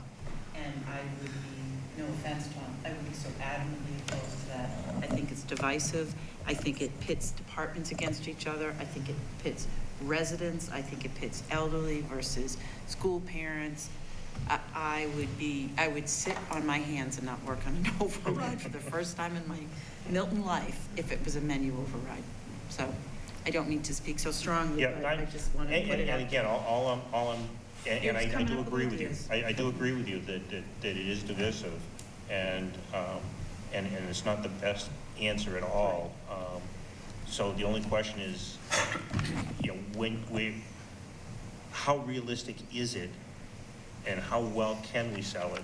Because you two people down there are the people that in the past have done the job to sell it. How hard of a sell is it going to be when there is no real doom and gloom? Sheila? Yep. All right, well, I'm going to give as co-chair for the last two, I'll give my opinion since you're the selectman and you asked, okay? Before I even address that, the other thing I want to address, since you've gathered us all together, well, many of the town government committees, in approaching the budget this year, and I know now we're discussing contingent, non-contingent, override, no override. The one thing I'm going to speak to about gathering interest, and it's not that the other departments in town don't participate, but when there is an override, and it is for the town for a whole, and I also echo, like, a menu is a horrific idea, but the meat and potatoes of the campaign is run by and motivated by the school community. And it benefits the police and the fire and the library and the whole 9 yards, and it's roads and DPW, but it's the schools. So in this particular year, I just want to put it out there, in future years, for the latter part of this year and future years, that timing, as far as marketing, like you said, and consensus building, is very important to start in the school community about the school budget, which is the biggest budget in town, and then also educating them about the other issues that you just spoke about. Now, this year, and I know that we had all of a sudden stormwater came into play, and we had to wait on the non-contingent budget for that. But we have been trying to schedule budget presentations of what our non-contingent and contingent budget is with our 6 schools for a month. And we have canceled and rescheduled and canceled and rescheduled and canceled and rescheduled.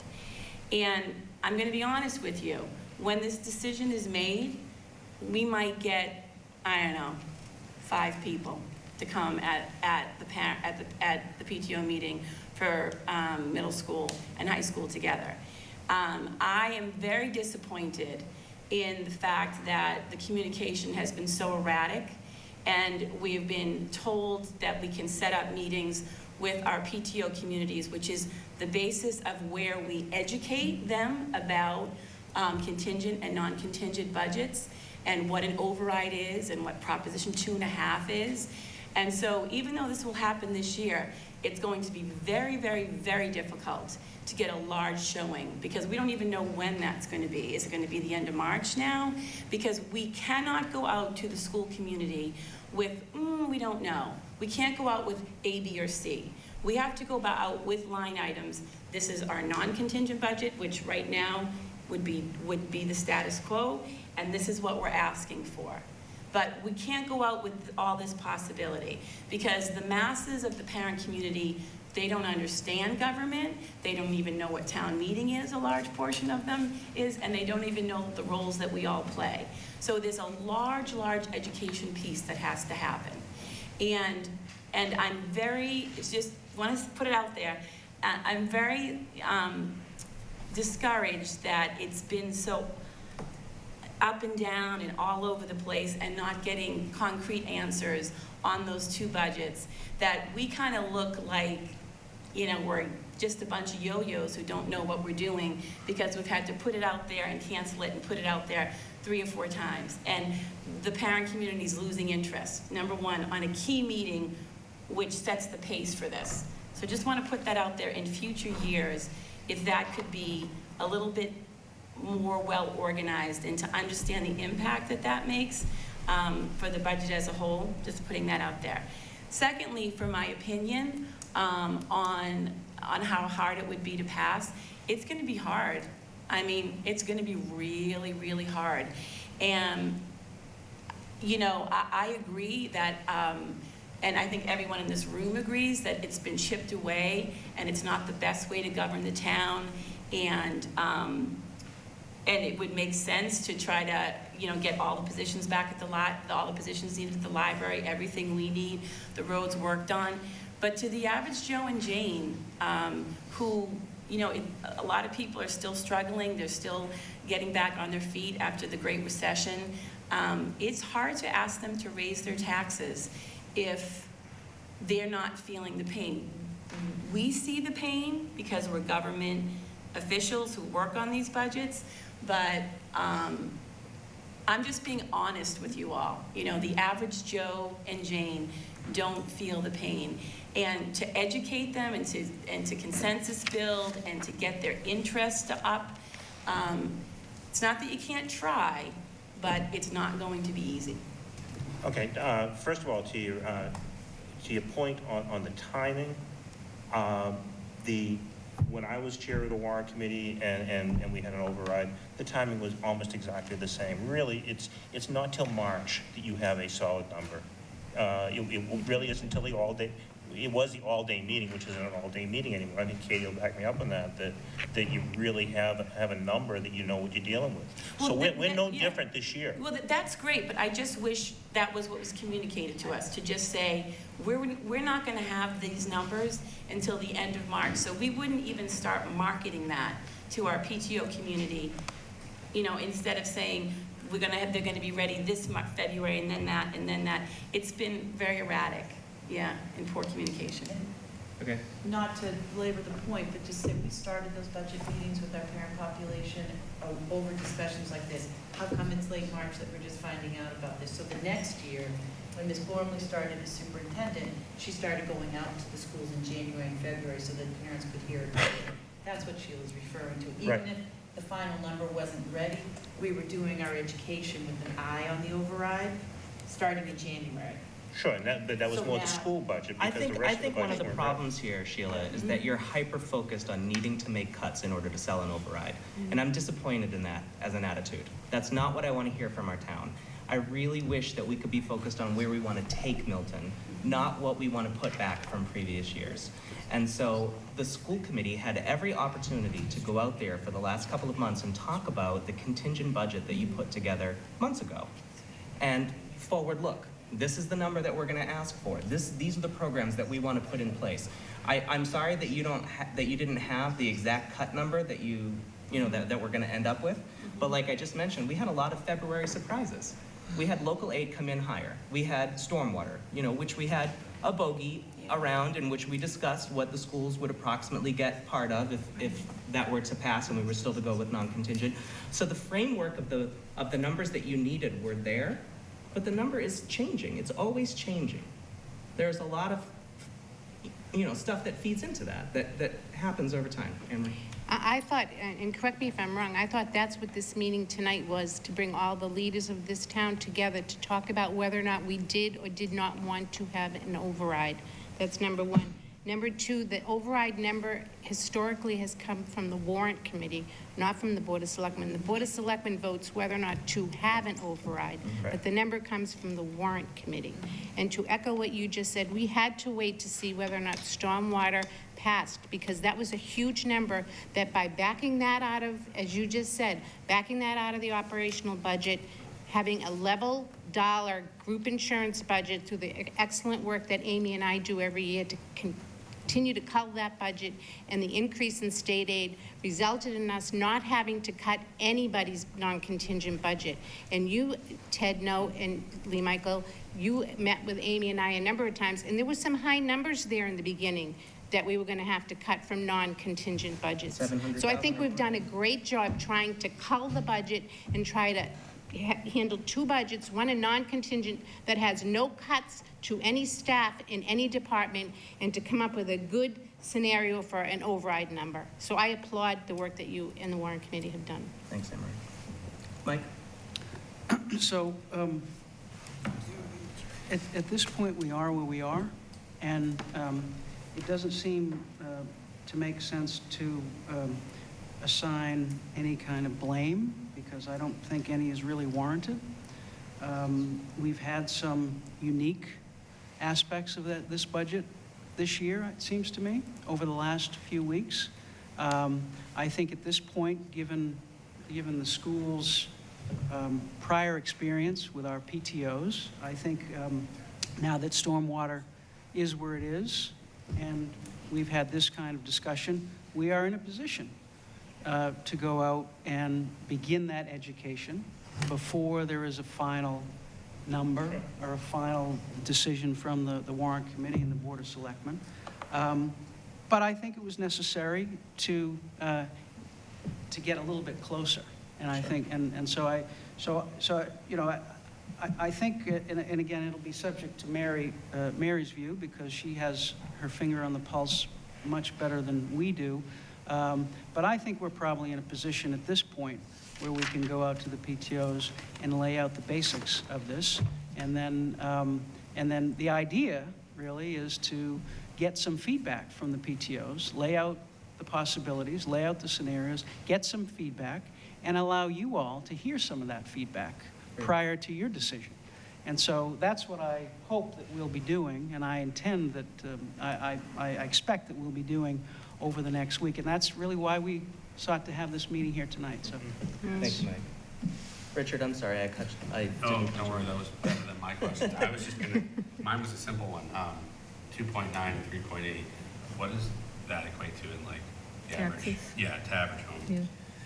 Sure. $1 million worth of override is $115 to the average homeowner owning a home that is valued, I think now about $600,000 is the average home value. If you own a home valued at about $400,000, it's about $80 per million. So $3 million would be $240 at that level, or $345 if you know, at the $650,000 level. Okay. Now, the one thing I do want to add in terms of the 3.8, well, you know, it does give everybody everything.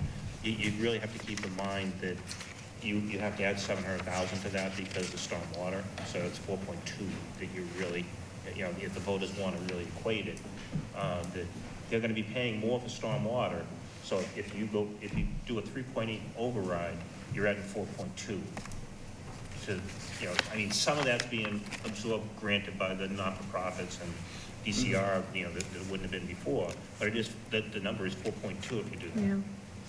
Betty? I was just wondering what the current thinking was about the use of free cash. I know we had an earlier discussion about it. I don't know if it's on the agenda tonight. It's not on the agenda tonight. It's for the Warrant Committee to discuss at a future meeting. We didn't put it up to discuss tonight because we're talking about the operating budget, and we had agreed with the credit rating agencies that we wouldn't use one-time money for operating budgets in fiscal year 17. So there isn't any one-time money, any free cash in these scenarios right here, and that one-time cash would be used for other things. So it's kind of outside the scope of the discussion tonight, but yes, it is to be discussed. Okay. Mike? There was one thing I neglected to add. I'm no expert on the political plausibility of an override, and I defer to the expertise of those who have a lot of experience in it, namely Sheila and Kristen, and on our committee, Becky as well.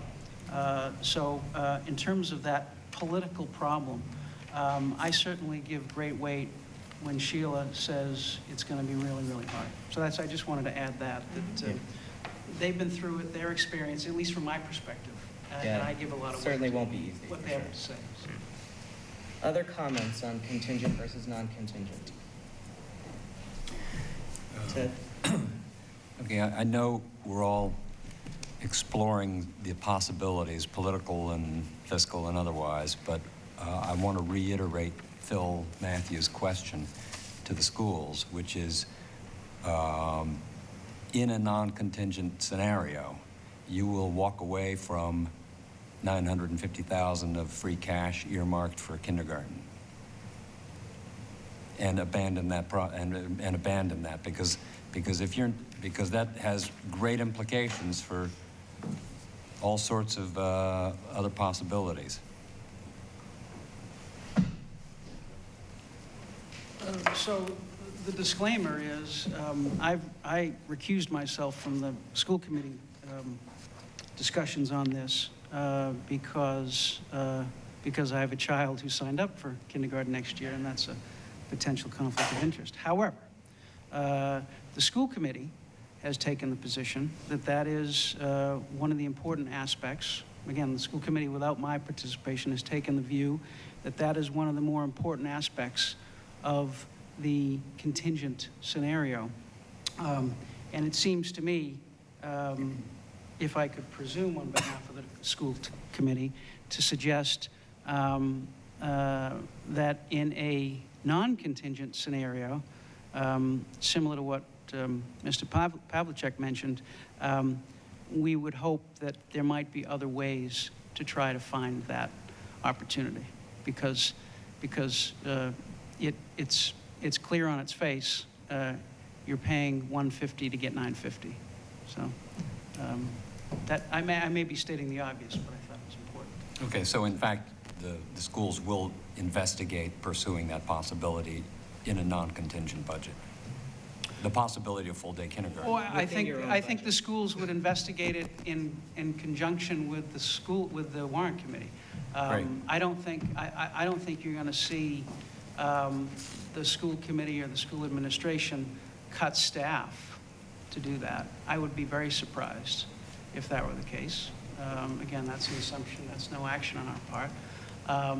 But I would think the school committee would work with the Warrant Committee to see what other options there are. Dr. Pavlicek mentioned free cash, but I don't want to get too far into that discussion because I'm a little conflicted. So in terms of next steps, it sounds like the Board of Selectmen would like the Warrant Committee to vote on whether or not we would endorse a contingent budget and what that number would be. Yes. And then you And then can we'll take deal an with it. action on that recommendation. Yes. Is that right? Okay. Any other comments or questions on the contingent versus non-contingent scenarios? Well, just one comment to finish. I think I've worked on more overrides than the two of you because I've been in town longer all my life. But I think just because it's hard doesn't mean we shouldn't try. Because I think that if you think it's a really good way to proceed with the town of Milton and good government, good services, I think it's important to try. I would agree with that. Tom, there's a couple of other articles that I hope to discuss tonight. Do you have another 20-ish minutes in you? Sure. Or would you prefer to I come got no back? place to go. Just sleep. All right. Well, why don't we take a 5-minute recess and we'll let some folks go and then we'll come back with Tom to discuss those articles. Okay? 5-minute break? Welcome back, everyone, and thank you to Katie and Tom for sticking it out here with us. Very welcome. Why don't we jump back into the articles that are going to be before town meeting this May. The next one up on my agenda is the construction start times article. Tom, do you want to make some opening statements about Sure. this? This is it's an article that's kind of was put forward by Joe Prondak on the building inspection services. But we do get, from time to time complaints when there are construction projects, and more contractors like to start very early in the morning, and no matter where it is, it disrupts neighborhoods. So the intent of this is to set some limits, because currently we have no bylaw in terms of stop time in terms of construction projects.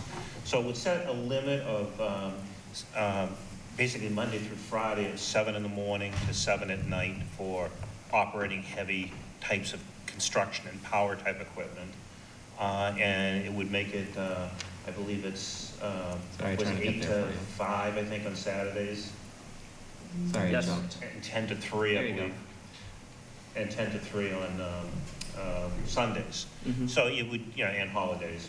So it would give, the residents some break on Sundays and make sure that, they don't have, at least from construction type projects, loud noise at 5 and 6 o'clock in the morning. And I'm not sure it was 5, but there were some projects that, people were complaining about noise at 6 o'clock in the morning. And it isn't fair to them. So that's really the intent of this. It doesn't apply to normal landscaping maintenance, but it would apply to most everything else in terms of running heavy equipment.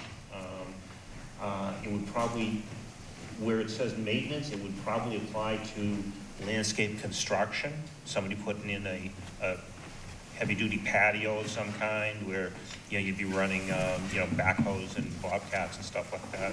It would certainly apply to that. Tom, noise is a problem for me, so I was kind of happy to see this come up. I personally put down, I'd love a noise ordinance when we were doing the master plan for Milton.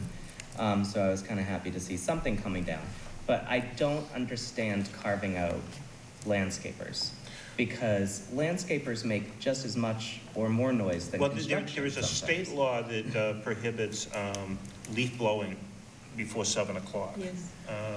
So that would cut out most, I guess, I'm not sure what lawn mowing does, but,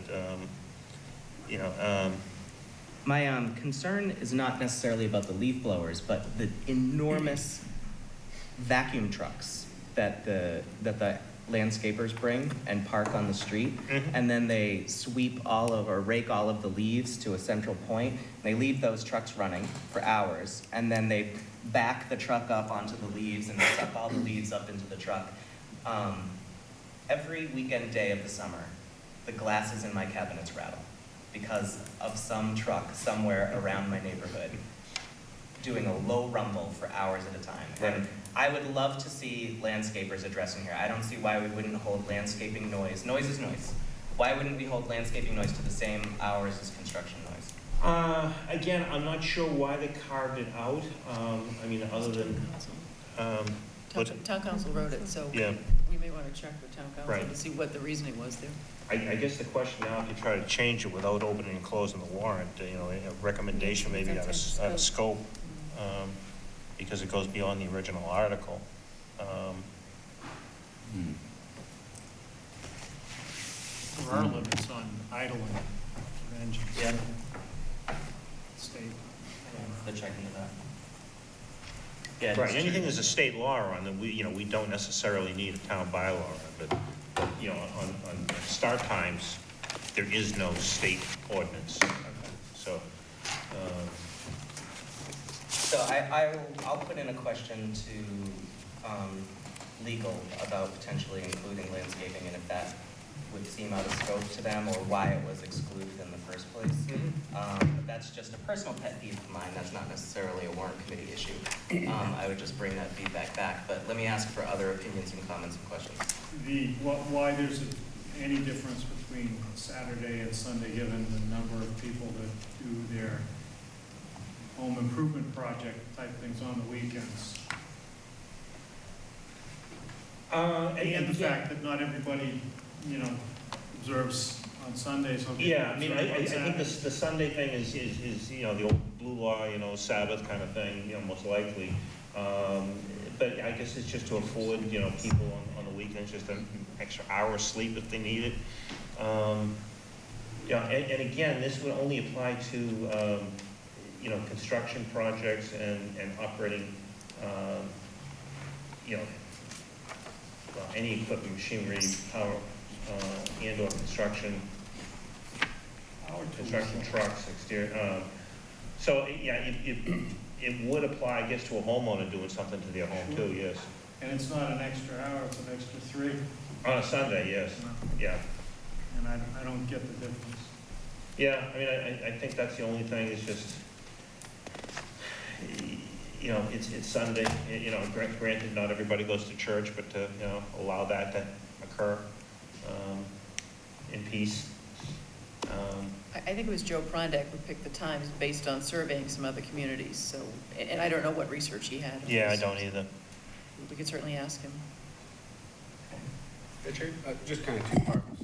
One is, what would it be, what is it now, but specifically on Saturday and Sunday? So does that nothing? Mean that there is no bylaw. Okay, so this means though, like for instance, you wouldn't be able to mow your lawn with a gas lawnmower after 5 o'clock on a Saturday or after 3 o'clock? No, because that would be normal landscaping maintenance.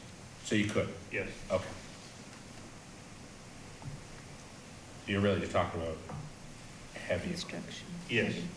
We're operating a Bobcat, operating a, that's kind of what it's, but, I mean, I do agree with Lee, the idling, leaf. Leaf blowers are okay, because that's... No, leaf blowers are banned before 7 by state law. Is there an end time that you know of? I don't know. But this does not stop that, right? No. Wouldn't address leaf blowers. Okay, good. Other comments? Where is the exception I'm missing for? Right at the very end, last, this provision shall not apply to regular landscaping maintenance. Sorry, I missed that too. So that's added since what I had. That should have been in there from the beginning. Are you looking at maybe a suggested recommendation or something? Is it bolded? 17, 16. Ted, did you have something? I have it. Yeah. So I think if you note that carve out for landscaping maintenance, that was really a carve out for the homeowner who needs to mow his lawn at 7 o'clock at night when he gets home from work. Right. Before it rains the next day, rather than it being a carve out for landscaping maintenance companies. But it would cover both. It ends up covering both. Yes. There's nothing about trucks idling in state law. Well, Steve said there is an idling It's ordinance. 10 minutes or more than 10 minutes idle, and it's an air quality issue. I can't wait to print that out and bring it over to the landscapers. There you go. Other questions on this? I'll submit a question to John, and if you could get any information back from me from Joe on those times when they were surveyed, that would be helpful. Yeah, I think Katie's probably right, Yeah. to do based on a survey of other towns. We'll But find out which towns he surveyed. Okay, thank you so much. All right, so we won't vote on that one. Let's move on to the Affordable Housing Trust Appropriation. The Board of Selectmen submitted a request for an Affordable Housing Trust appropriation. Yes. The scenarios were not voted on, but I plugged in $20,000 in there for a number to play with. But I had no indication from the Board of Selectmen as to what size number you were looking for, so I'd love to hear some direction from you. More than 20,000. More than 20? Okay. Well, last year we requested, I think, $500,000. We were looking, because we had a really large free cash amount. We're trying to get that trust funded, but obviously, we know that, there's a lot of demands on free cash. So, I don't know that we had a number in mind other than, as healthy a number as we can get. Right now, there is $5,500 in that account. So, we are about to do some good things. We've been talking about some good things, things we can do without a lot of cash. One of the things, and hopefully it'll get it around because we're on TV. Is anybody listening? The beginning of March, we're going to be having a first-time homebuyer program at the library. It's going to be a 4-night program over 2 weeks, and it will we will have attorneys, bankers, and real estate agents and it's a program that's really being held by Tom Callahan's firm. I forget what the name of the firm is, that really promotes affordable housing. And it's a certification program, so there are many low-interest, low-down payment state programs that people within 130% of area median income can qualify for to get into first-time homes. And 130% of area median income is, a reasonable number. Certainly many working young professionals would fall in that category. But you do need this certification in order to qualify for these programs. So this would be one of those. So we're hosting that. And the next article, is something, we're trying to work with Habitat for Humanities and trying to get One challenge I see with making an appropriation to this under the scenarios that we were talking about earlier is that we have so many departments that are saying that they need something. Well, yeah, we recognize that. But I'm just wondering, are there some things that you could throw out ideas that you could throw out of what you would do if there were more money in that account, so that we could try to start making the case and include it in the comment and, you know. Yeah, and again, you know, we haven't, because, you know, we've had a half dozen meetings so far, you know, in terms of the trust. And we've been discussing things we can do more than, you know, some of the pie in the sky things if we had money. But, you know, clearly you can look to other affordable housing trusts in terms of what they do with money. And you know, it can be funding your own first-time home buyer programs, you know, down payment assistance, you know, home improvement loans for, you know, for low and moderate income families. And there are many in the town, you know, many of the elderly. The problem we have right now with the HUD programs is if you try and do a home improvement loan for that, if it's federal money, the house has to be brought up to full standard. And generally you know, so if you get some money to fix a porch and all of a sudden the wiring is substandard in the house, the wiring has to be fixed, you know, before you'll get the money to do the porch. And you know, they can't afford to do that. There's not enough money in the grant. So, you know, if you're doing private money, you know, the Affordable Housing Trust, you know, you don't have to meet those standards. So, you know, there's those kinds of programs. There's, you know, when you get, you know, because more and more of our planning and our zoning articles haven't, you know, we're not to inclusionary zoning yet, but we're moving in that direction and requiring, you know, affordable units. And every time town meeting says there's not enough affordable units, or only 10%, well, if you get some money in there, that's some enticement that you might be able to get a developer. Okay, well, you know, we'll buy it up from, you know, 190,000 to 290,000. Will you put one more affordable unit in there? You know, those kinds of things are what you can do. You know, just to kind of, again, do the little things that'll get the developer to get the extra 1 or 2 units in there. You know, or you know, perhaps make the design changes to make the project fit the community that, you know, the community's fighting it right now, but with these design changes, you know, and, you know, can we entice them with some money?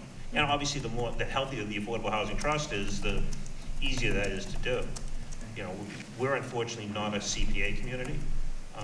Most of the healthy affordable trusts are CPA communities, and you know, they're very, very well funded, yeah, and can do those kinds of things.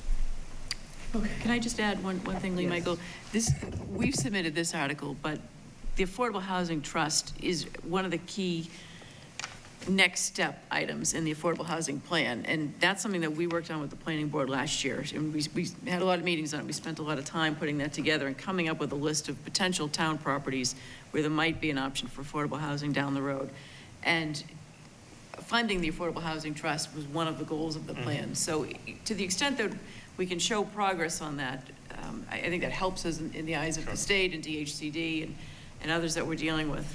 And this is really, the idea was to fund it out of free cash. Obviously, we use some one-time money for it, and whether we resubmit the article in the future depends on what what boards in future years want to do. But the goal is to really try to build this up, as Tom said, so that we have an amount of money that could be used, whether it's to buy an additional affordable unit at Henry's building or somewhere else.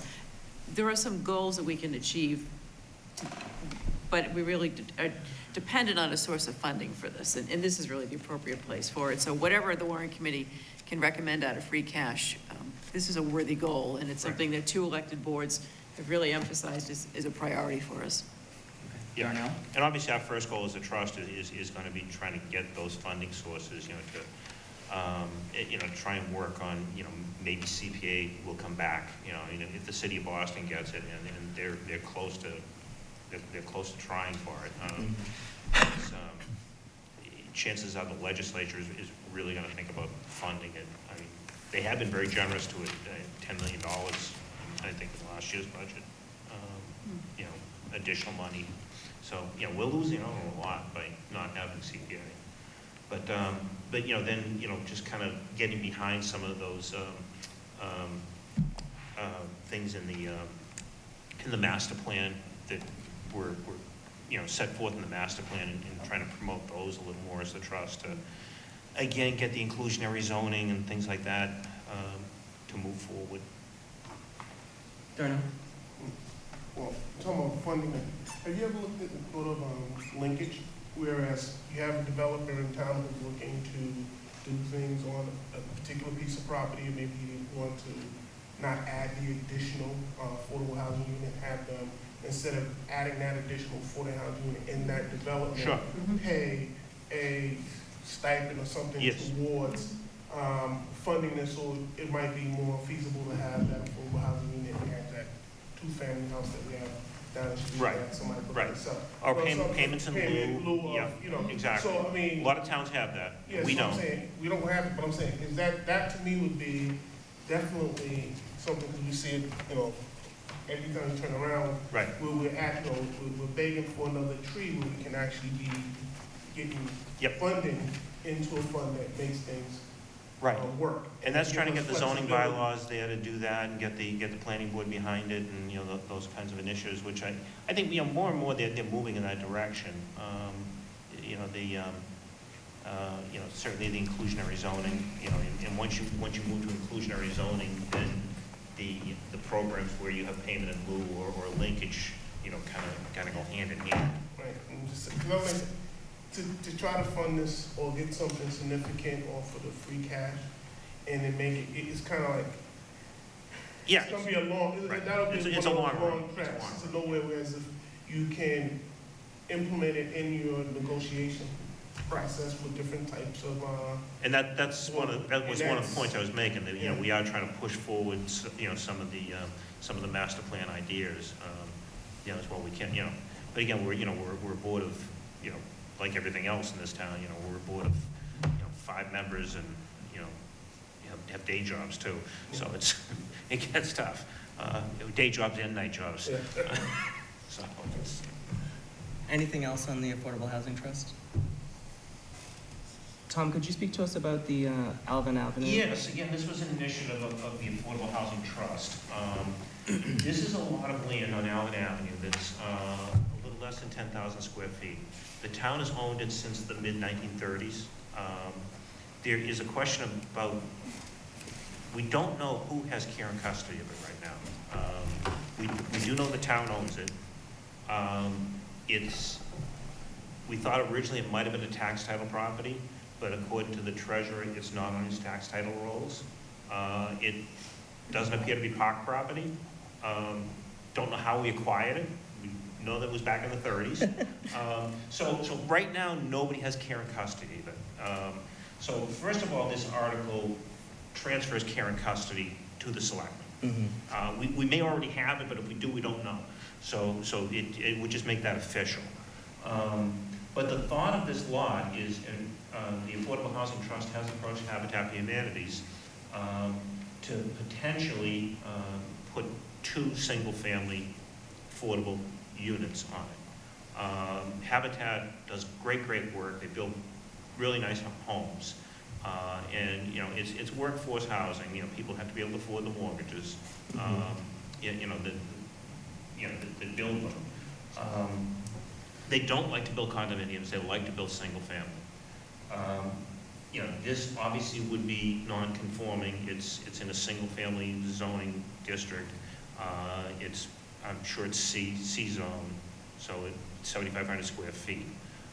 So it would either need a zoning variance or a comprehensive permit, one of the two, to get it to happen. So right now, before we can push it any further,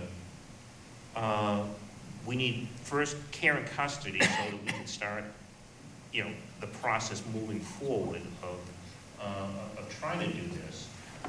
But it's a long, hard road. It's an odd-shaped lot. It's very long, so it's got plenty of frontage. It's not very deep. It abuts Quincy. It kind of abuts open space land in Quincy, and it abuts Andrews Park. So it would be a nice lot. If it can't be suitable to build on, and there's a question about whether it can be or not, then who knows? At least the selectmen have care and custody of it, and, maybe it becomes a little pocket park or something, I don't know. But right now, it's just a place where kids drink. Ted, do you have a question? I do. I'm just surprised. How many other places like this do we know of? There are some. I mean, the town doesn't own an awful lot of land anymore. We own that which was kind of given to us behind Turner's Pond there, that the park department was looking at for a soccer field at one point a couple of years ago. That came to... Right, Herrick Drive. Yes, and it found it really wasn't suitable for anything. I think Could there's have been a used as a park. restriction on it. Yeah, it could have been used as a park, but the residents didn't want it, so we don't go any further anyway. It's restricted. It's not buildable, yeah. So there's very, very few buildable lots that the town actually owns. It's either conservation land or, the town years and years ago started acquiring these little, end lots of, and a lot like, and this was quiet back in the, 30s, 40s, and 50s, and, once Prop 2.5 came in, they stopped acquiring them, but, at the end is, Center Street, Adams Street, where there's a little plot of land there, kind of little park kinds of things. So the town owns a bunch of those, but they're not even building lots. They're just little chunks of land. Other questions or comments on Alvin Avenue? Do folks think this generally sounds like a good idea to transfer custody to the Board of Selectmen? Does anybody have any concerns? Recommendation up there? Well, then may I ask for, Ted? I'm sorry. So, do we know that it's possible to transfer to you, even though we don't know from whom it's being transferred? Well, we know the town owns it, so it's just a care and custody. So, Okay. Yeah, town council has looked at that. All right. Whether it goes from the selectmen to the Affordable Housing Trust will depend upon whether it's feasible, for it to be affordable housing or not. Whether it's feasible to physically build homes on that lot. But there's no sense in even spending any time and effort into it until we have it transferred to so that it has the possibility of taking place. Well, I'd like to make a motion then to recommend the transfer of the care and custody of the Alvin Avenue land to the Board of Selectmen. Second. Any comments, discussion? All those in favor? That's unanimous. Great, one more question for you, Tom. Okay, the safe, which is not really safer, it's the school. We would love this to be renamed. Yes, it's the same program as we went through with the Safe Routes, where we're using federal money. It's a federal grant, and for the East Milton Square project, for the parking and park project. And it will require some easements, and since it's federal money, there has to be an easement taken. Even if they're temporary easements, we either have to get the person to agree to contribute the easement, or we have to pay for the easement. So this will give us the authority to. I think from what we heard last week from Joe Lynch was that it's different from the Safe Routes to Schools program in that money was specifically set aside to make a route to go to a school, whereas this is really just part of the East Milton Deck project. Right. The only thing similar is it's both federal dollars, and that's what requires the easement taking. He just hammered that home last week, so I wanted to make sure that we delivered that message. I don't know what the process is to get that renamed. Do you have to do something on the warrant? I don't think so. We can just change it. We haven't done the order of index. Selectmen usually do the index. Okay. So. The memo that was sent over by the town engineer had that name on it, so we just continue to use that name. Comments, questions, or concerns? Does anybody feel like we need to do more investigation of this before we vote it? Seems pretty straightforward to me. Yeah. Did we not vote it already? No, I don't remember voting it. you haven't. I don't believe it was. Did you think you voted it last week when I was in the hospital? I thought so. We voted a bunch of other stuff when you were gone. Maybe we better look into Let's it. re-vote it again for the fun of it. May I have a Maybe we better recommendation? check. I recommend that we vote the recommendation as written. Wait a minute. Change in the time. Wait a minute. We voted it with new language that Oh, said no no appropriation. further, no appropriation. And further that the town, so I know we voted this already. You're right. And we voted it with no, I can beam up the language. You're that we correct, voted, you're if you correct. like. So, Tom, do you have any concern about that? They did add a sentence that said, and Said further, No no appropriation. appropriation.